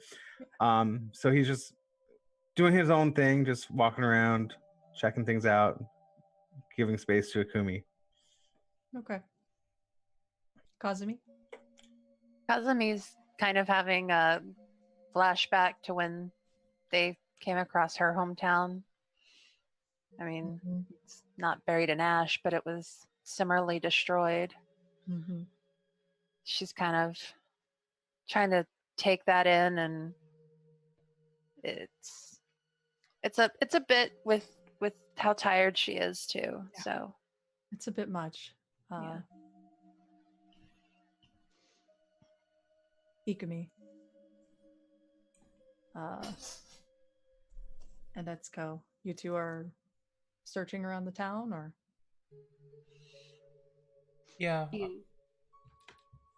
I'll probably follow Itsuko's suggestion and go straight to my house. Okay. You head there. It's surprisingly easy for you to find, despite how unrecognizable the town has become. It just is almost automatic. Yeah, like my feet take me there without me really thinking. Yeah, and it takes some effort to push the door open because it's kind of just been, this ash has sort of solidified over it and kind of turned into clay.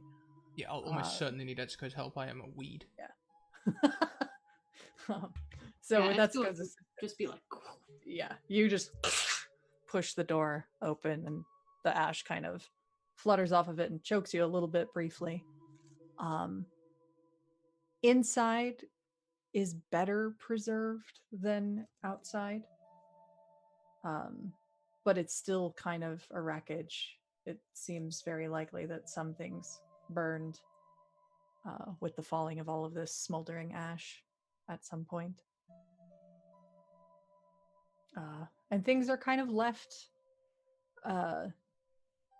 It looks like either the falling of the ash may have destroyed some things, or the place was vacated in a hurry because things are a bit tossed.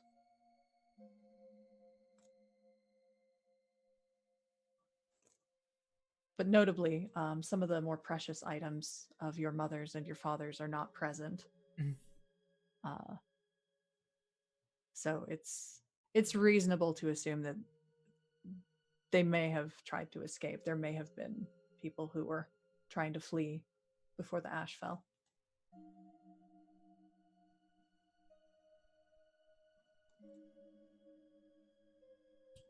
I'll sort of like I'm not gonna be looking to see if there's things that are left behind to give me more information, but at the same time I'm wanting to check out my old room and almost certainly my parents' room as well.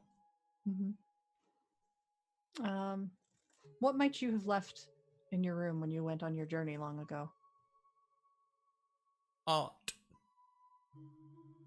I was always scribbling, painting. One of the biggest things that hit her about her hometown is how it's all covered in ash and it just looks so dark, because when Ikumi was at large in this town, there wasn't a wall that wasn't painted some vibrant color. Yep. So she'll be looking for like her old books. She used to color in her own hakama all the time as well, so maybe she'd look in the drawers and see if she could find some of them. Yeah. Some of the stuff that's stored further away is ancient at this point, but it is still recognizable. Probably not wearable, but you can still see some of the color since it's been protected under all of this for so long.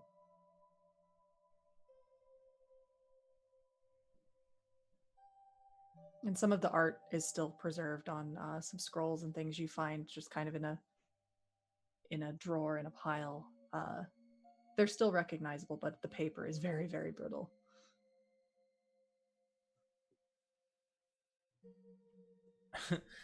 So I guess it's sort of the thing like what when someone who looks at someone else's art is very delicate with it and gentle, but the actual artist usually just does a little bit rougher. It's going to be sort of like that, where she's going to roll out one of her paintings, probably breaking the paper in a few places, but like just like rolling it out to just look at it.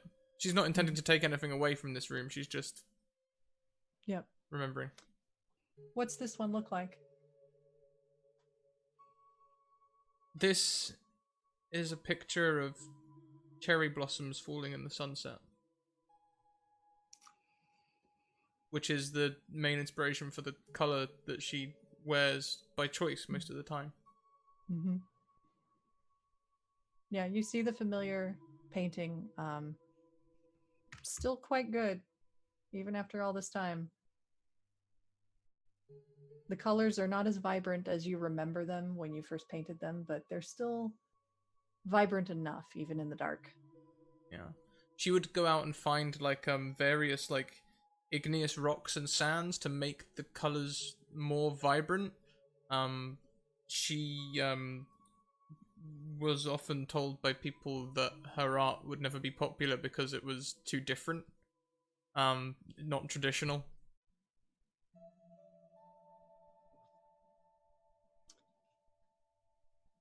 Yeah. So, and in your parents' room, you see, it looks like a lot of things were hastily packed. This room looks like it was kind of tossed as well. Near the door, looks like perhaps it may have fallen to the wayside when they were escaping.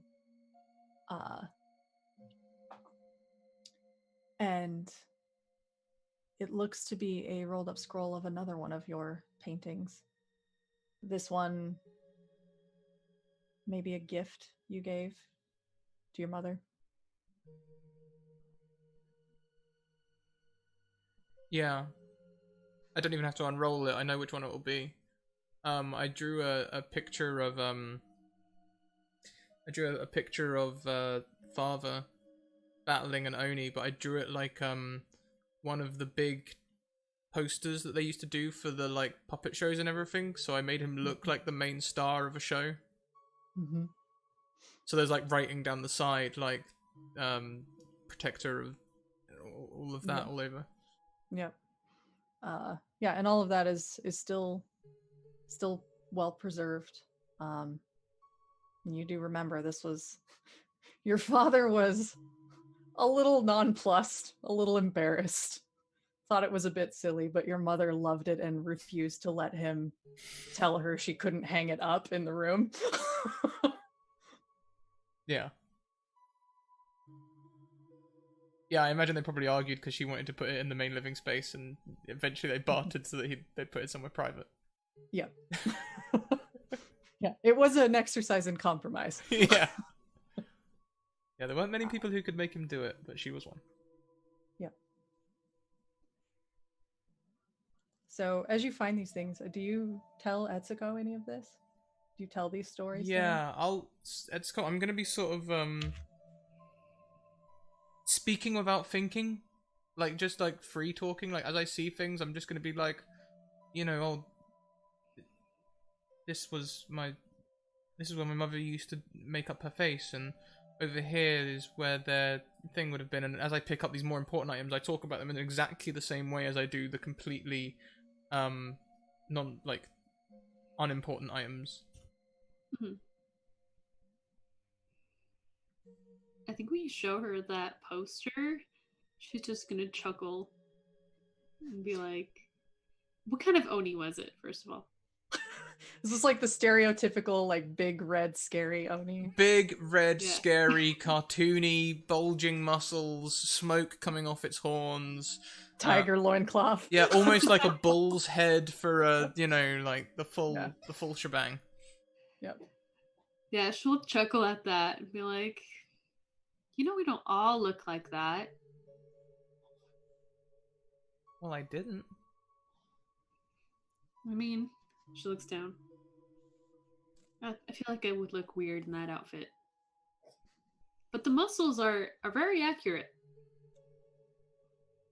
Akumi is suddenly thinking, I wonder if there's any blank notepads, because all of a sudden she wants to draw some fan art. Yes. Friend art? Yeah. Yeah. Friend art, yeah. But she, I was always taught that Oni couldn't be reasoned with, and that they would, well, act a lot like the Oni in the village did towards us. We used to be better, but now I don't know what happened, and it's a shame they see life that way now, hating humans and all. It's okay. It'll hopefully get resolved in the future. They'll see. I don't hate you at all, Etsuko.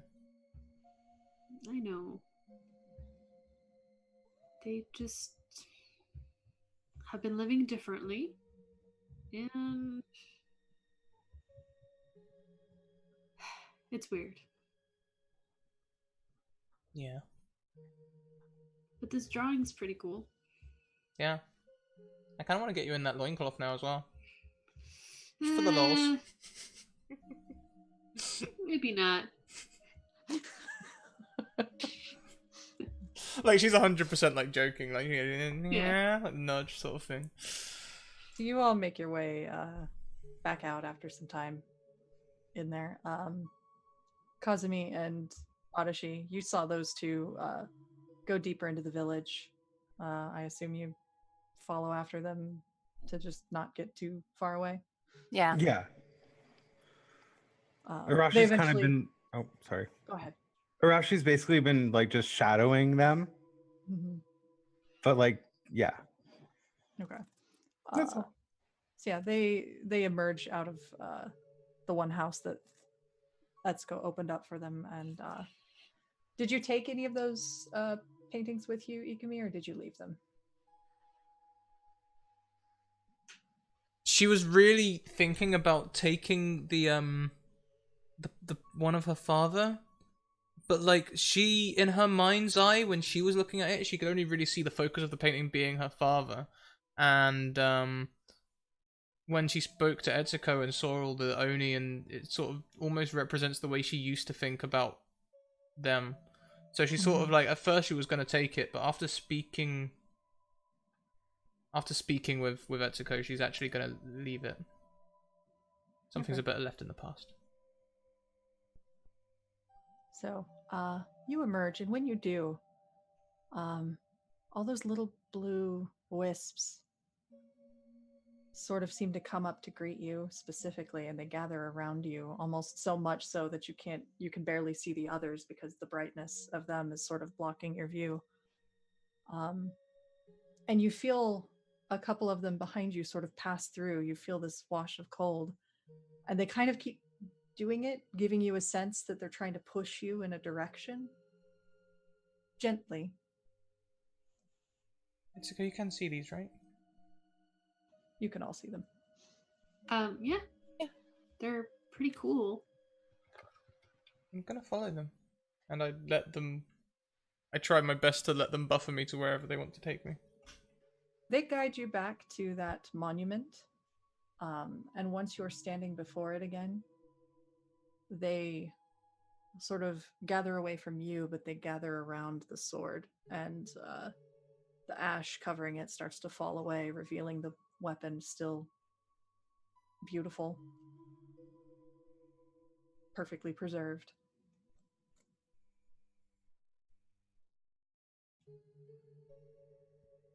So, window into Akumi's mind right now. Heavily trained in traditional things as a child. Completely rebelled against it. Does things completely untraditionally. Okay? Tradition dictates that the sword should stay with her father. Her rebellious side is saying, take the sword. The part of her that respects her father and his wishes is saying, leave the sword. But the fire things are like, hey, look at this sword. So she's like... She's, again, sort of like almost... Like, if Etsuko's still looking at Ikumi's face, she's sort of gone into shutdown mode again, and she's like literally trying to toss a coin without a coin. You know, like... She's just like, what do? What? Yeah.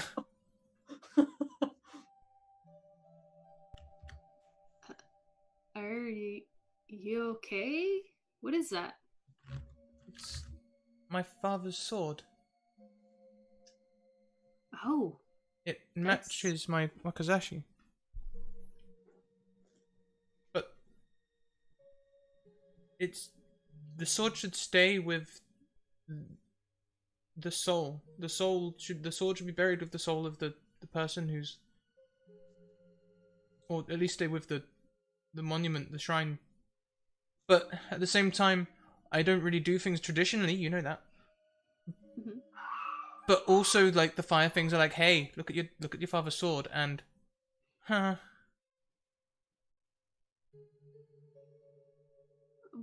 Mm, I mean, I see where you're coming from. Tradition can be important, but maybe I'm pretty sure circumstances have changed. I don't think he would mind if you had it. Maybe to defend yourself, and maybe a part of his soul would be very happy to have your back. I don't even know how to use a katana. I could show you. Yeah, Adashi, you're watching this exchange. What's Adashi thinking here? I mean, Arashi's just like sitting there going, she should really take the sword. It's her father's sword, so it can travel with you with holding onto the sword of her father, and it's a good way to honor him as well. And also, he's thinking two swords are better than one, obviously, as he has two swords. So I don't know. Arashi kind of just wants to go up and take it too, and be like, but that's just his like naive, like his youthful side is just like I'm gonna be spontaneous and take it, and then it's like that's gonna really really get Akumi mad, and like I don't want to do that. So like he's just standing there going, take the fuck sword in his head, just going, take the sword, just take it, just take it. Kazumi, what's your feelings watching this exchange?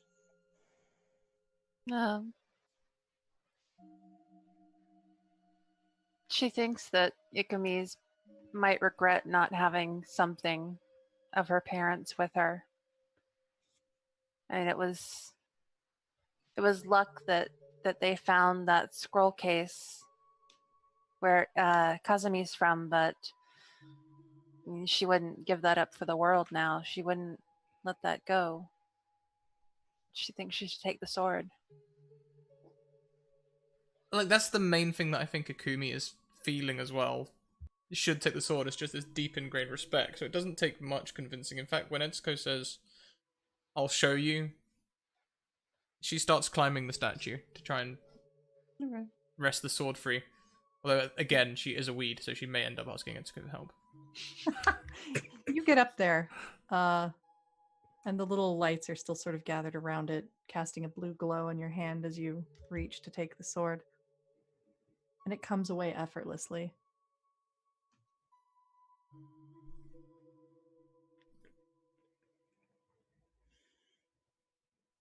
So heavy.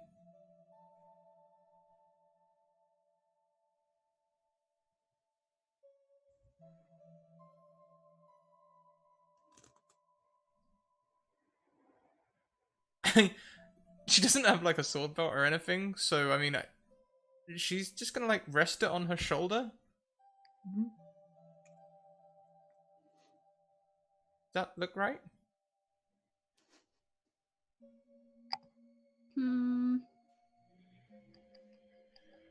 It looks fine. We'll work on it. Can I see Arashi twitching? Definitely. No, Arashi is doing. This is not from Care. This is not Kent. This is Arashi's just like, that's not right. No. Like, that's the worst. Stop it. It's like he's about to explode. Thanks, I hate it. You're doing great, sweetie.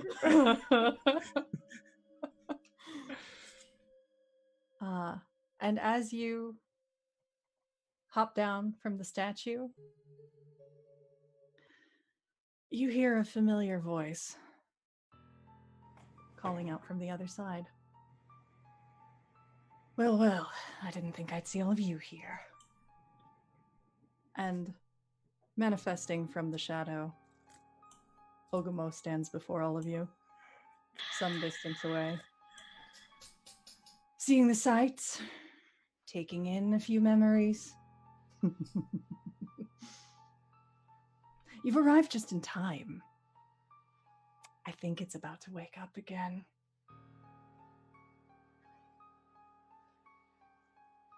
What's The volcano? As he says this, you do feel a low rumble under your feet. The heat is starting to rise. I think I'll just give it a little push. We don't really need you all getting in the way. Farewell. And he vanishes. And this time, that low rumble turns to a roar. And you start to feel unbearable heat forming under your feet. Oh no. And I think we can go to another break. Yeah. Damn, the cliffhangers. I thought you were gonna say end it, and I was like, Oh my god, right? That I was like, Wait, but No, no. not quite. Not quite. I'm feeling so enriched right now. How is everyone doing? doing great. Good, good, good. I think we're doing great. Oh, I don't want to die from a volcano, Jess. I'm gonna go get some more water. Do it. Okay, bye. See you Baby. shortly. God. Ah, ah. So many good feels. I feel like we're all gonna die. Yeah, it feels what if like a we're- tragedy, doesn't it? Yeah. Well, you know what Jess would say. You know, we did pick the black Ryujin. Yeah. So This is true. Man. But you know, we're going down, lots of hot NPCs. Sugar, we're going down swimming. there you go. Oh my god. Sorry, that's gonna be in your head forever now. Flashback. Yep. Yep.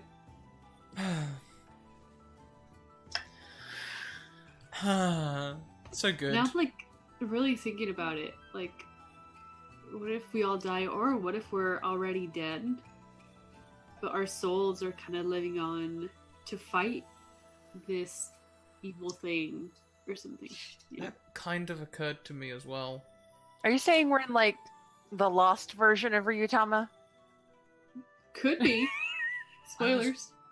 I was sort of thinking, like, pretty much exactly that, but like, Uh-huh. how comes we can all see the Oni and everything now? Like, Vetsuko is an Oni and she didn't know it. I don't know. I was just sort of thinking, like, because people can't normally see Oni, right? Unless they appear to them. I think so. Oh man. This is dark even for the dark side of Ryutama. Yep.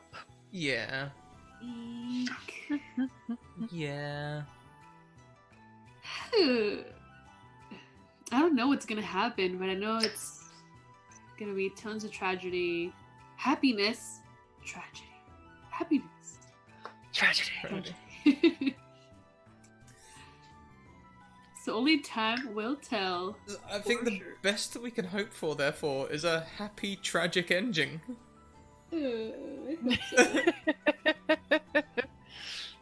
Or like, you know, No, the puppy that sacrifices itself to save the planet, sort of. Like... I will cry. My heart, my soul. Not the puppy. I know. Oh, Oh, man. hi, Jess. Oh, hello. We're just discussing theories. Theories. Yeah. Love to Brad hear. and I think that we might all actually be dead already. Oh my god. It's like our souls living on and then trying to defeat this evil thing. I don't know. Oh. Oh. I don't know. Maybe you're in the underworld, maybe not. Maybe. Maybe not. Maybe that's why Etsuko can't find love, because there's no love in the underworld. Oh. But see, if you met Shukendoji here, that means he's dead too. This is true. Basically everybody. But that would be. That's why we can't find Miharu. He survived. Yeah! And also, I can see my squad. But wait, why can't you guys see your squads? Oh, man. I don't know. Maybe because your squads are like in heaven or something, and Oni are kind of like in that limbo. Maybe they could switch. I don't know. All the Oni just actually got wiped out. Fine. No. God damn it, Dad! You went overkill. You have to do these things responsibly. So many theories. This Okay. is dark, even for the dark side of Ryutama. well. Yeah, that's why I'm thinking, like, I think you have something way darker for us. I mean, it's already pretty dark, but... Let's just say I have a very particular brand of how these things end. Upkeep, or keep up that brand. What's the word? Yeah, it's gonna happen. Stamp brand. It's gonna happen. You guys won't like it.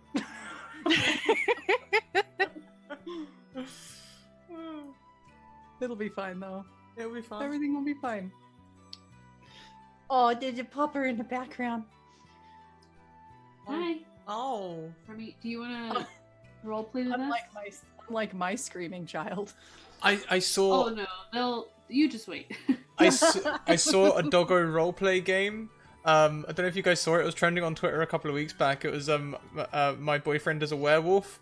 You play it with your dog, and basically you sit down with your dog and you start playing the game, and you ask it questions, and different things that your dog does relate to like what happens. So like if it just, as soon as it walks away, the game's over. It's left you. But like if it like offers its paw out or anything like that, it means certain things. And like if it licks or yawns and things like that, I really wanted a dog at the time to play. Like I want that game. It's like your dog is a GM, basically. yeah. I wonder if you could do a cat version.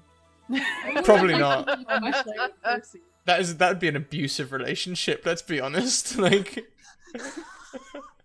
wow, Sheena. Well, I mean, not wrong.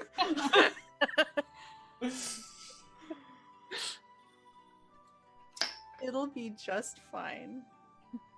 Sure, it is. Mostly fine. Probably fine. Maybe fine. Doubt. fine for some, not fine for others. Fine? Question mark? Maybe? It'll be an ending, that's for sure. Yes. Yeah, we can all agree on that. There will be an ending. I don't know, I'm nervous to see what we have in store for us. I mean, Ogamo just turned the volcano back on for all of you because he loves you so much. Not gonna lie though, Akumi's kind of appreciative. Like, you know, that temperature, you know, yeah. I mean, it's hotter than she remembers, but... Fair.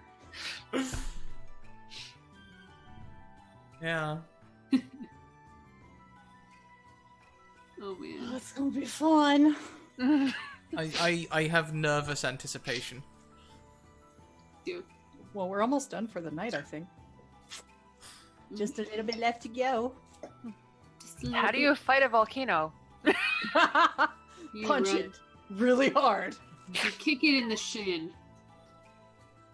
It's a Where's the nothing. shit on a volcano? Well, you know, it's not so much like... And shin. The shin. It's not so much like fight the volcano, it's just sort of like, you know, live on it, maybe have a couple of kids after a couple of generations, they've all got heat resistance. Oh, right. I guess for those who maybe are new, I should show this guy again. If you wanted to pull up Oh, yeah. Ogamo. You mean the hot spider dude? Yeah, the hot evil spider.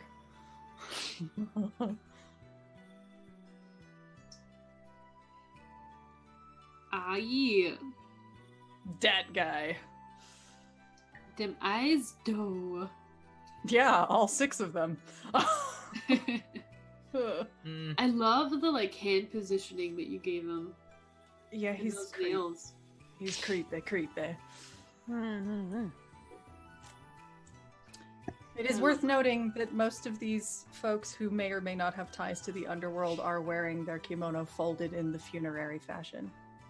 You only fold it that direction, right over left, if you are burying someone.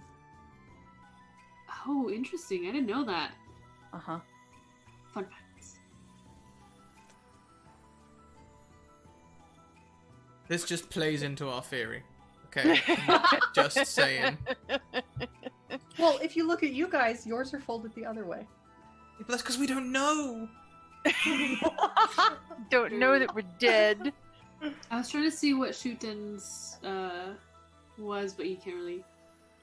I think it was it kind He's of like, yeah, it's like open basically Yeah. to the waist because, you know. Oh man, I want to look at all the other ones. Oh no, Ibaraki's also kind of open.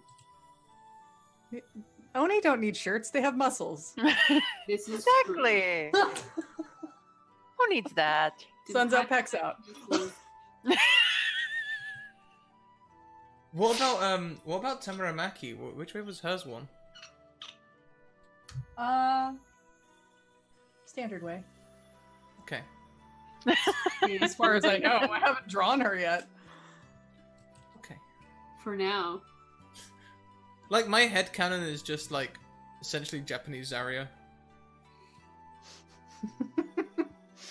Not quite that buff. She's more like Izumi from Full Metal Alchemist. Okay. Bay. Bay. Right. Feminine, but muscles. With muscles. Sorry, Oh, yeah. the roommate just got home and she had groceries, so I had to help. All Oh, good. fun. Wait, Chip. Did you bring Spicy food for us? I What hope are we we bought eating? enough for everyone. I can't see. Yes. It's basically just miso soup with some tofu and some Oh. rice. It's not. It's extremely overexposed, but yum. Oh, oh, okay. 1 second. Yum. Kent has Ooh. seen the light up there. He's our star shining in the top right corner. So now that we've established everybody is dead, are we ready to get back? Yes. Let's do it. Don't We're quote me dead. on that. It's We're all probably dead. not true. Yeah. Yep. I love the way that, like, Oh. we go away and we come back, everyone's talking about shipping. Like, Jess goes away and suddenly we're like, what if this is, like, Sixth Sense? Like, We are paranoid now. See what happens. We're getting close to the final stretch. Assuming you guys can escape the volcano that is about to explode under your feet. Well, Can we use nat 20s? You are going to be doing a whole heck of a lot of hard exercise checks, but first you need to decide where the heck you're running away. Is there a way to do like directional checks to see which way is the best way to, or A direction check is not really more, it's more for orienting yourself for a longer journey. through? Honestly, just look around, perception, see if you find a way. I'm gonna roll a perception check. Okay. Oh, hey, we've got the same thing. Okay. hey, we're doing great. Yep. So Oh, nice. you all start running down the other side of the mountain. You see a fairly clear route as it starts to shake and jumble under your feet. Please go ahead and do a hard exercise check to ensure you keep your footing and can. Oh, I am freezing. Girl. I am Etsuko just. Etsuko! Wait! Wait, Etsuko! I like grab onto whoever's falling, put one on my back, and So everyone. yes, everybody. Fine. Oof, yeah, that's wow. Okay. Ikumi, you are dashing after. You tumble as the ground lurches under your feet, and you just feel the heat on your face as this volcano is starting to wake up. You can see smoke forming.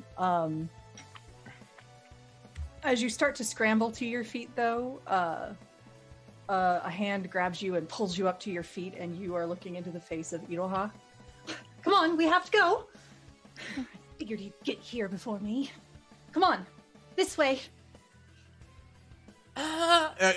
Ikumi's just pulled along, you know, like Yeah. uh-huh. She Oh, starts look at that. she starts dragging you along, bounding along to catch up to Etsuko. The other two of you are running as well.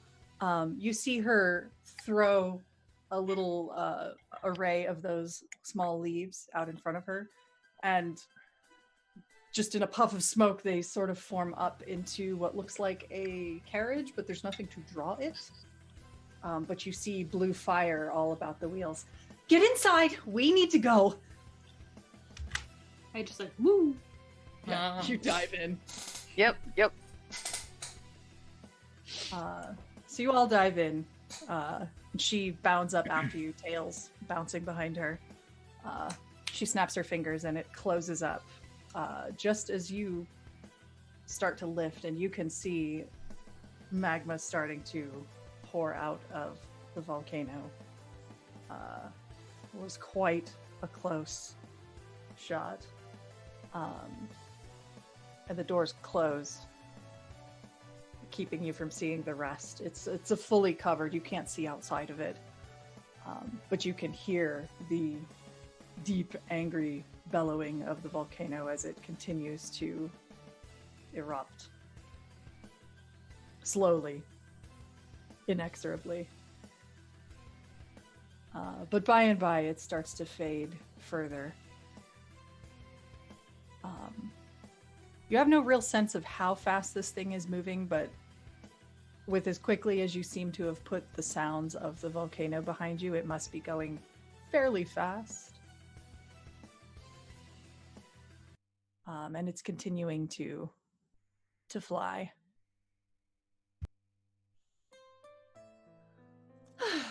Well, good to see you all safe and sound and sad. That part's not so good, but what happened?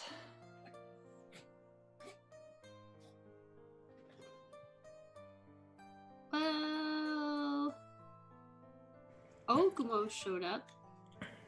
Yes, I got that. I can smell that spider from a mile away. I found my home. Oh dear. You're from Maganama. I'm so sorry. It's okay. It was kind of nice. It was kind of how I remembered it.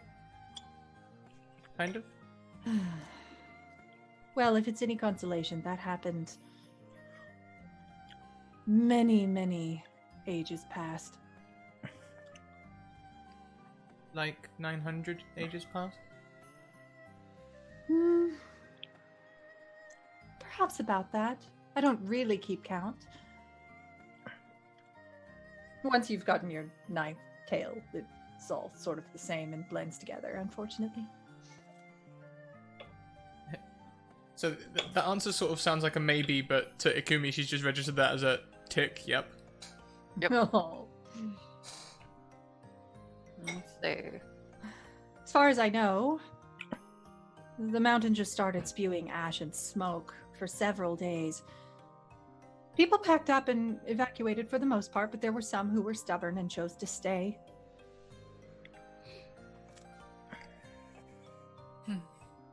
Sounds like Makanuma people.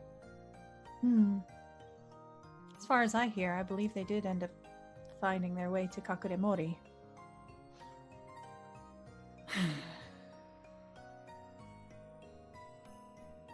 Oh, so we hit 10 retweets like ages ago, by the way. Oh, so we should do a wild magic surge. Yeah, I've totally I got really into the feels and I forgot. I'm sorry, viewers. Dear viewers who retweet for me, I apologize. Let's go ahead and do that now. You're hanging out with an intensely magical creature, so you know. Makes sense. Who would you like to roll? Who has not Tina. had one in a while? I don't know. I think the DM needs one. Want me to roll one for an NPC? For your own character? Or would that be that? That doesn't work for the Ryujin. Yeah. They are a character, but not quite like that. But I can roll one for an NPC. Yeah, why not? Let's roll one for an NPC. Let's give an NPC like a god weapon or something. It's bound to be a good one. Right? Exactly. Let's give it to shooting. What Now- are we rolling? 1d610, but I will warn you, Jess, with your like fabled penchant for rolling nat ones, the nat one is Rock's full party dice. Okay. Okay, good.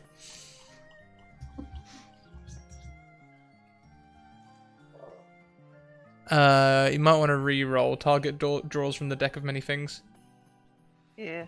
Yeah, we don't That's have why those it's here in familiar. Ryutama Land, so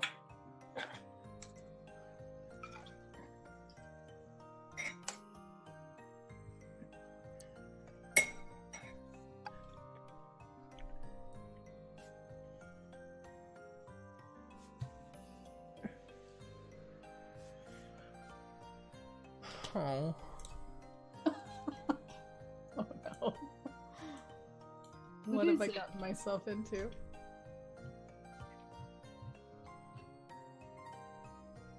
All right.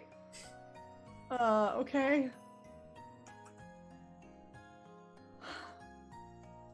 Sure. Well, I guess we'll do something with that. Maybe. We don't have enough episodes left for that to be relevant, I think. I mean, we can go for a third re-roll if you want. Sure. Let's try one more time. One more time. You know, if you Come just on. press up in the Roll20 box, you can just go to your last roll. Oh, I didn't know that. Yeah. Yeah.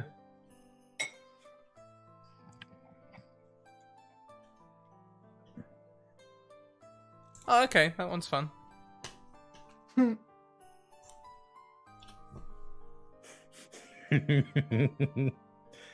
Nice. No kips. I mean, that item doesn't exist, but I can work with that. Someone will have something. I Can mean, it be Maki? I don't think that even exists in D&D. I think it is literally just what it is, what it sounds like. You know, it's just. No, it's an item in D&D. Is it? Yeah. Oh, I've been just. It does exactly what it says it does. Yeah, it's in Xanathar's. Oh, good. That's what I've just been assuming the whole time. I just assumed it was something someone made up. Like, Nope. oh, good. So yeah, the role is target gets a cloak of billowing in their favorite color or pattern. Someone will get something that billows dramatically, probably including cherry blossom petals and all that bullshit. We'll make it happen somehow. Sweet. So you are safely traveling away in Iroha's magical carriage. Iroha, thank you for saving us. Don't Again. mention it. For always saving us, actually. Well, taking it upon myself to babysit you kids, I suppose. Mm-hmm. You're the best kitsune that has ever been. Keep talking. It's nice when you compliment me. And your 9 tails look amazing today. Hidden. Now you're just trying too hard, dear. I know. I'm really bad at flattery. Thanks for saving us. I'm just gonna look down at my feet now and just like ignore everyone. She just pats you on the head lightly. He went for the sympathy play and got it.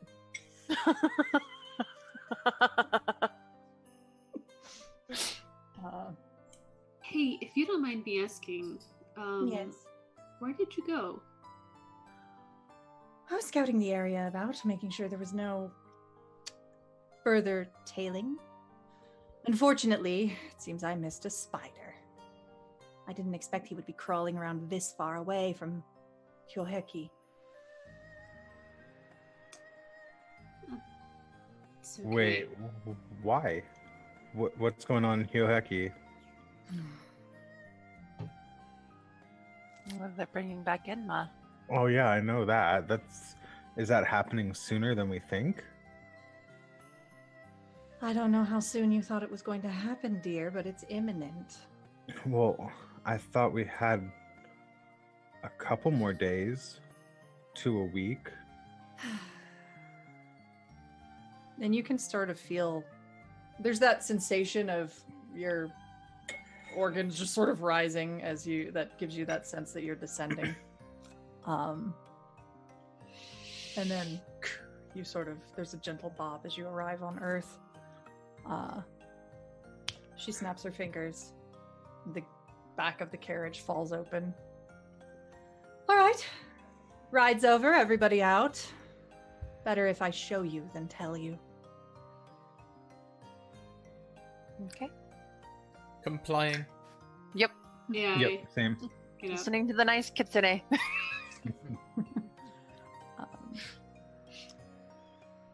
And as you look out in the carriage, you're in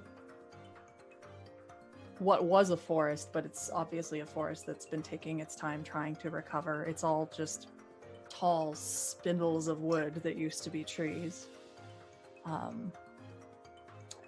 And in the distance, probably a few more days' journey, you can see the icy ridge of Hyoheki. And above that, the sky is dark black under a swirl of clouds. And you can see faintly, as the night is growing, the moon is bright red. And that's where we're gonna end for tonight. Of course. Of course it is. Ah! Oh, piece of shit. Oh. I feel wholesome. Final dungeon's coming up! Oh no. This is that Oh, part where you like no. take your party and you go grind somewhere else on the Yep. map for like several hours. Yep. Yeah, you get that one reveal of that area, and you're like, "Oh boy!" You have an airship now. This is true. We did say You have that. a magical flying carriage. You have reached the end of Disc 2. Would you like to continue? Yep. Or would you like to go back and grind for the next? Please make a save. Oh, that's always the most intimidating thing. It's like, you know. Yeah, I don't think I've ever not saved on disc change. Right? Like, You never know what'll happen on the other side. So, things happened. How do we feel? Great. Feels. So you guys are going to level. Yay. I think we're basically done making towns because you are now beyond civilization. yay! I could try to whip something up if you guys would like to do like a dungeon creation. I need to figure out what that might look like though. Fine. If you want to like add your own spin to it, I am not opposed. Not opposed. Yeah. Not opposed. Just bullshit is time to best go- bullshit. Time to go back and do all the side quests, Julie says. Yeah, But don't we have wait, to I go haven't- see Maki? If I you need to go didn't back and unlock, romance NPCs. if you didn't unlock the final limit break for someone by now, I might want to go and redo disc 2. Oh, speaking of unlock, Oh, we got a new class, didn't we? you guys are going to level. What level are you currently? Sheena Roar. knows. Sheena always knows. 4. Yep. Okay. I think we're gonna bump you up by 2 levels because there was a point further back that I probably should have leveled you and I didn't. So we'll boost you up to 7. Well, that's 7. going up 3 levels. 3 levels. Oh, sorry. We'll boost you to 6. Sweet. Sweet. Yes, we'll boost you to 6. Which means you do get some new shit. And this may inform any decisions that you make, Ikumi, but that katana that you got, your father's katana, hmm if you use it, it will give you a additional +1 to your accuracy checks. Hmm. I don't think she will. Okay. Because I get like a natural +1 from using light blades anyway, and I'm a total Okay. min-maxer.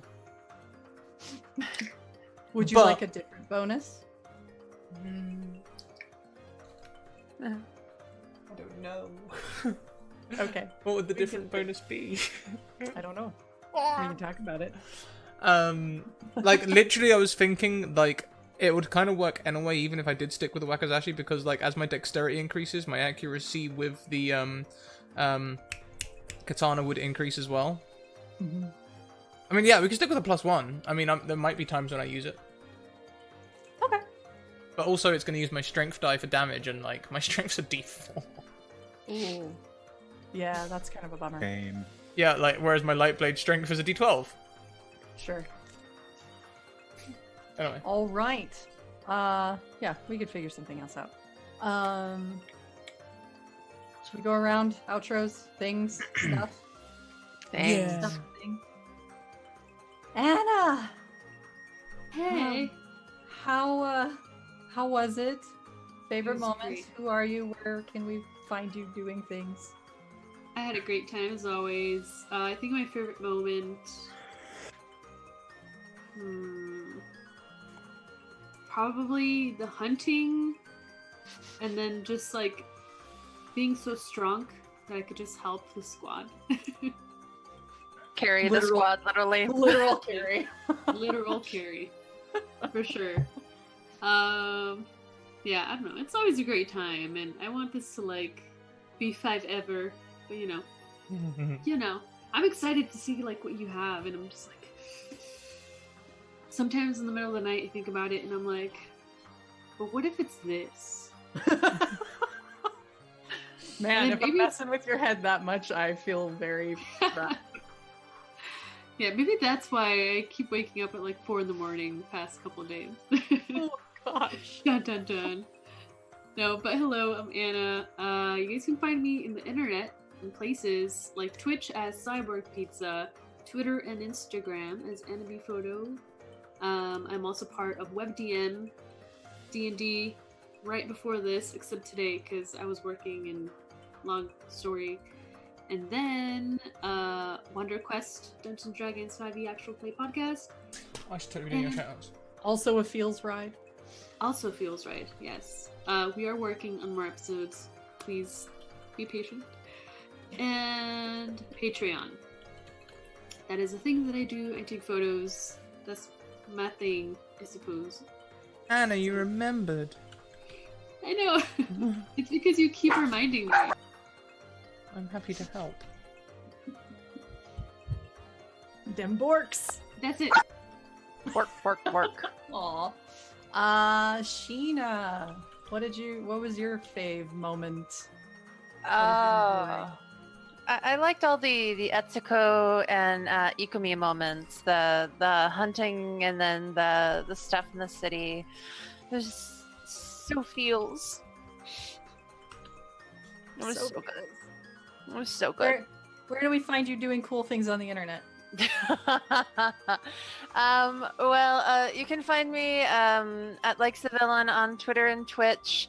When I'm not here, let's be real, I'm always here in chat. When you're not here, it's a different timeline. Yeah, exactly. If I'm not here, something may be wrong.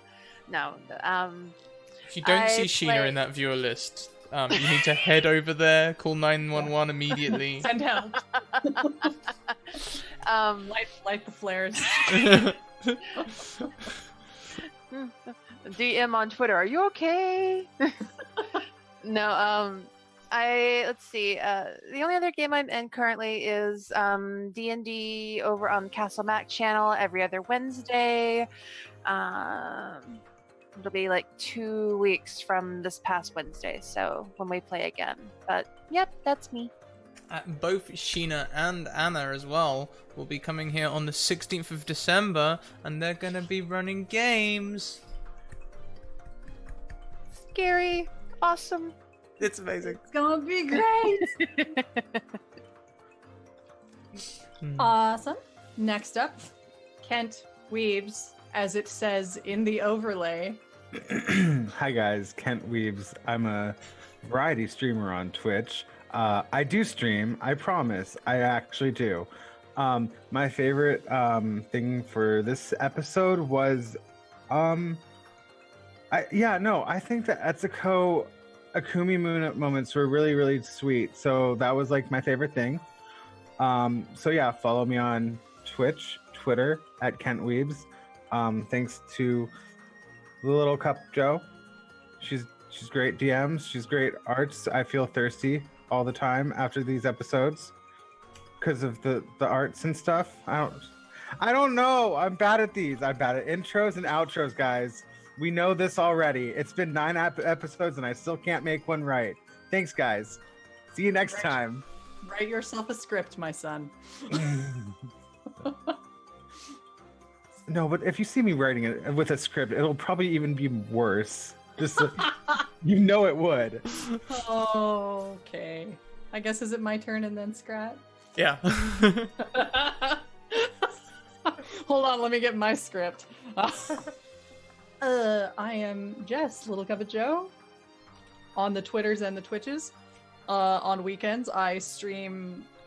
Well, let's be real. I sling anime husbands wherever I go. That's basically my brand. So I play Hakuoki late at night on the weekends. On Saturdays, you can find me on Anaris' channel playing a game or another that he GMs. This Sunday, I will be on my channel. We will have the first preview stream of Anaris running the game that he has on Kickstarter, Become AI. So I'm going to be playing in that with a bunch of cool people, and it should be interesting. Yeah, and then I'm in other places, but really just follow me on Twitter to figure out what the heck I'm up to, because there's too much to keep track of. Yeah. But I'm here, obviously. I heard about Naris's Kickstarter thing, but like I heard about it like 2 weeks ago, and as you guys know, I'm like booking like 2 months in advance now, so I was just like,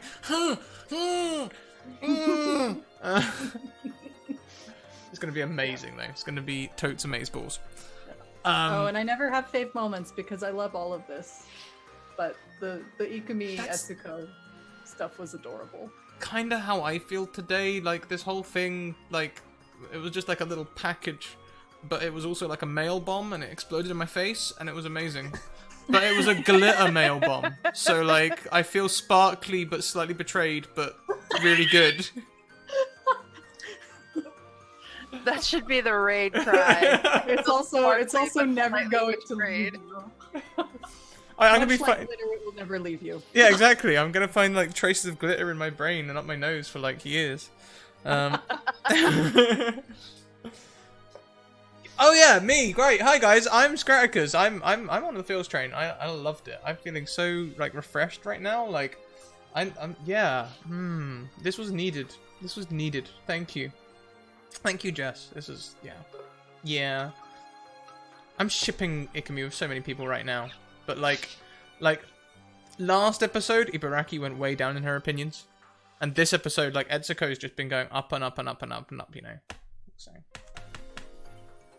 that's how she's feeling. But also, she's an absolute mess and doesn't know how to articulate that. So great, yeah, fun. I feel sparkly but slightly betrayed. Can that be the raid cry? Yes, it can. Yes, it can. Social links. Go and check out my Discord, guys. It's inclusive, safe, fun. You can talk about TTRPGs and all sorts of other things. People share games on there and all that sort of stuff. I love hearing about people, by the way, that have set up their own games after watching the show or after appearing on the show, and they've set up games with other people. And I love it when people tell me about that. It's great. Thank you, Jess. Look at you go. Got you. You really have. Twitter as well. If you want to get a game at the moment, send me a DM on Twitter. If you want to play, if you want to DM something, let me know. I'm arranging 40 games between the 23rd of December and the 4th of January. And I don't see why some of them can't be weeb-fueled madness. So let's do that. Also, YouTube, you can go and catch up all the other episodes on YouTube, although I know some of you guys have been here from week 1. I see you in chat and appreciate you. I appreciate everyone else as well, but, you know, extra props. What have we got next? I have a Patreon. Go and check out my Patreon. There's some free stuff on there and some, like, exclusive stuff, so go and check it out. It's really cool. We're trying to get, I'm trying to get £500 a month on my Patreon at the moment to reflect, what do you call it? To reflect upping my production value in the next season. I'm going to start trying getting, like, commissioning character art for every single, like, character, every single game, and, like, intro videos and all sorts of things. So, like, that's what I'm aiming for.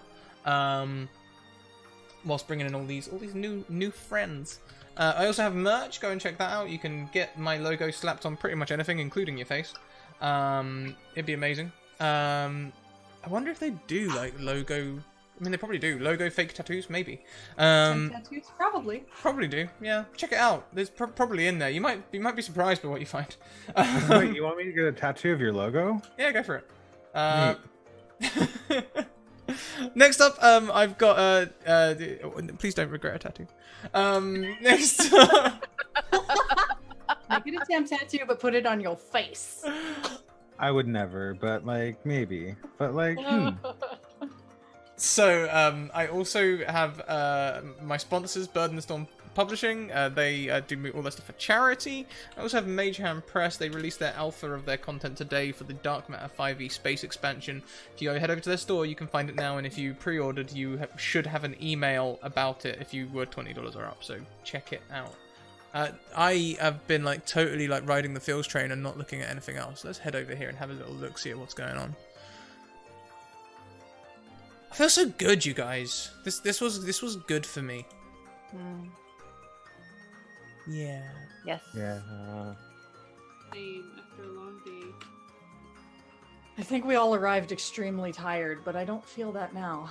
Oh, I still feel tired, but I feel emotionally like I'm trying to think of the right word. Benadryl. No, I was like benefited or like benefacted. Revitalized, maybe. Emotionally blessed. Hashtag blessed. Yeah, emotionally blessed. Let's do it. Let's go with that. Unfortunately, nope.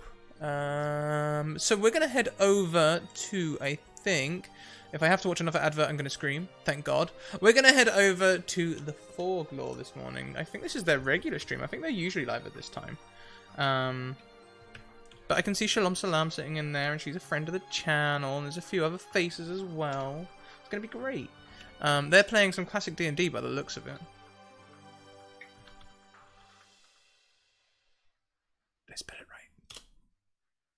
I did! Cool! Yay! So guys, here is our raid cry today. I feel sparkly but slightly betrayed. We are live Mondays to Thursdays, 1 PM, 6 PM, 10 PM EST. Friday, tomorrow, we'll be here. Well, I'll be sitting at this desk in terms of here, but at 1 PM EST, we'll be live over on the Greyhawk channel.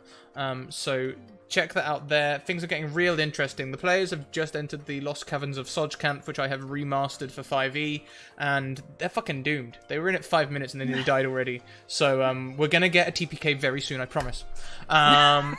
At 8 PM EST tomorrow, we are here doing Lady Blackbird. So come and check that out as well. It's the penultimate episode. Things are getting feelsy. And I may have a massive fight with my sister. It's going to be great. Keep on evoking emotions, everyone. I'll see you tomorrow for that whirlwind. Much love. See you later. Bye!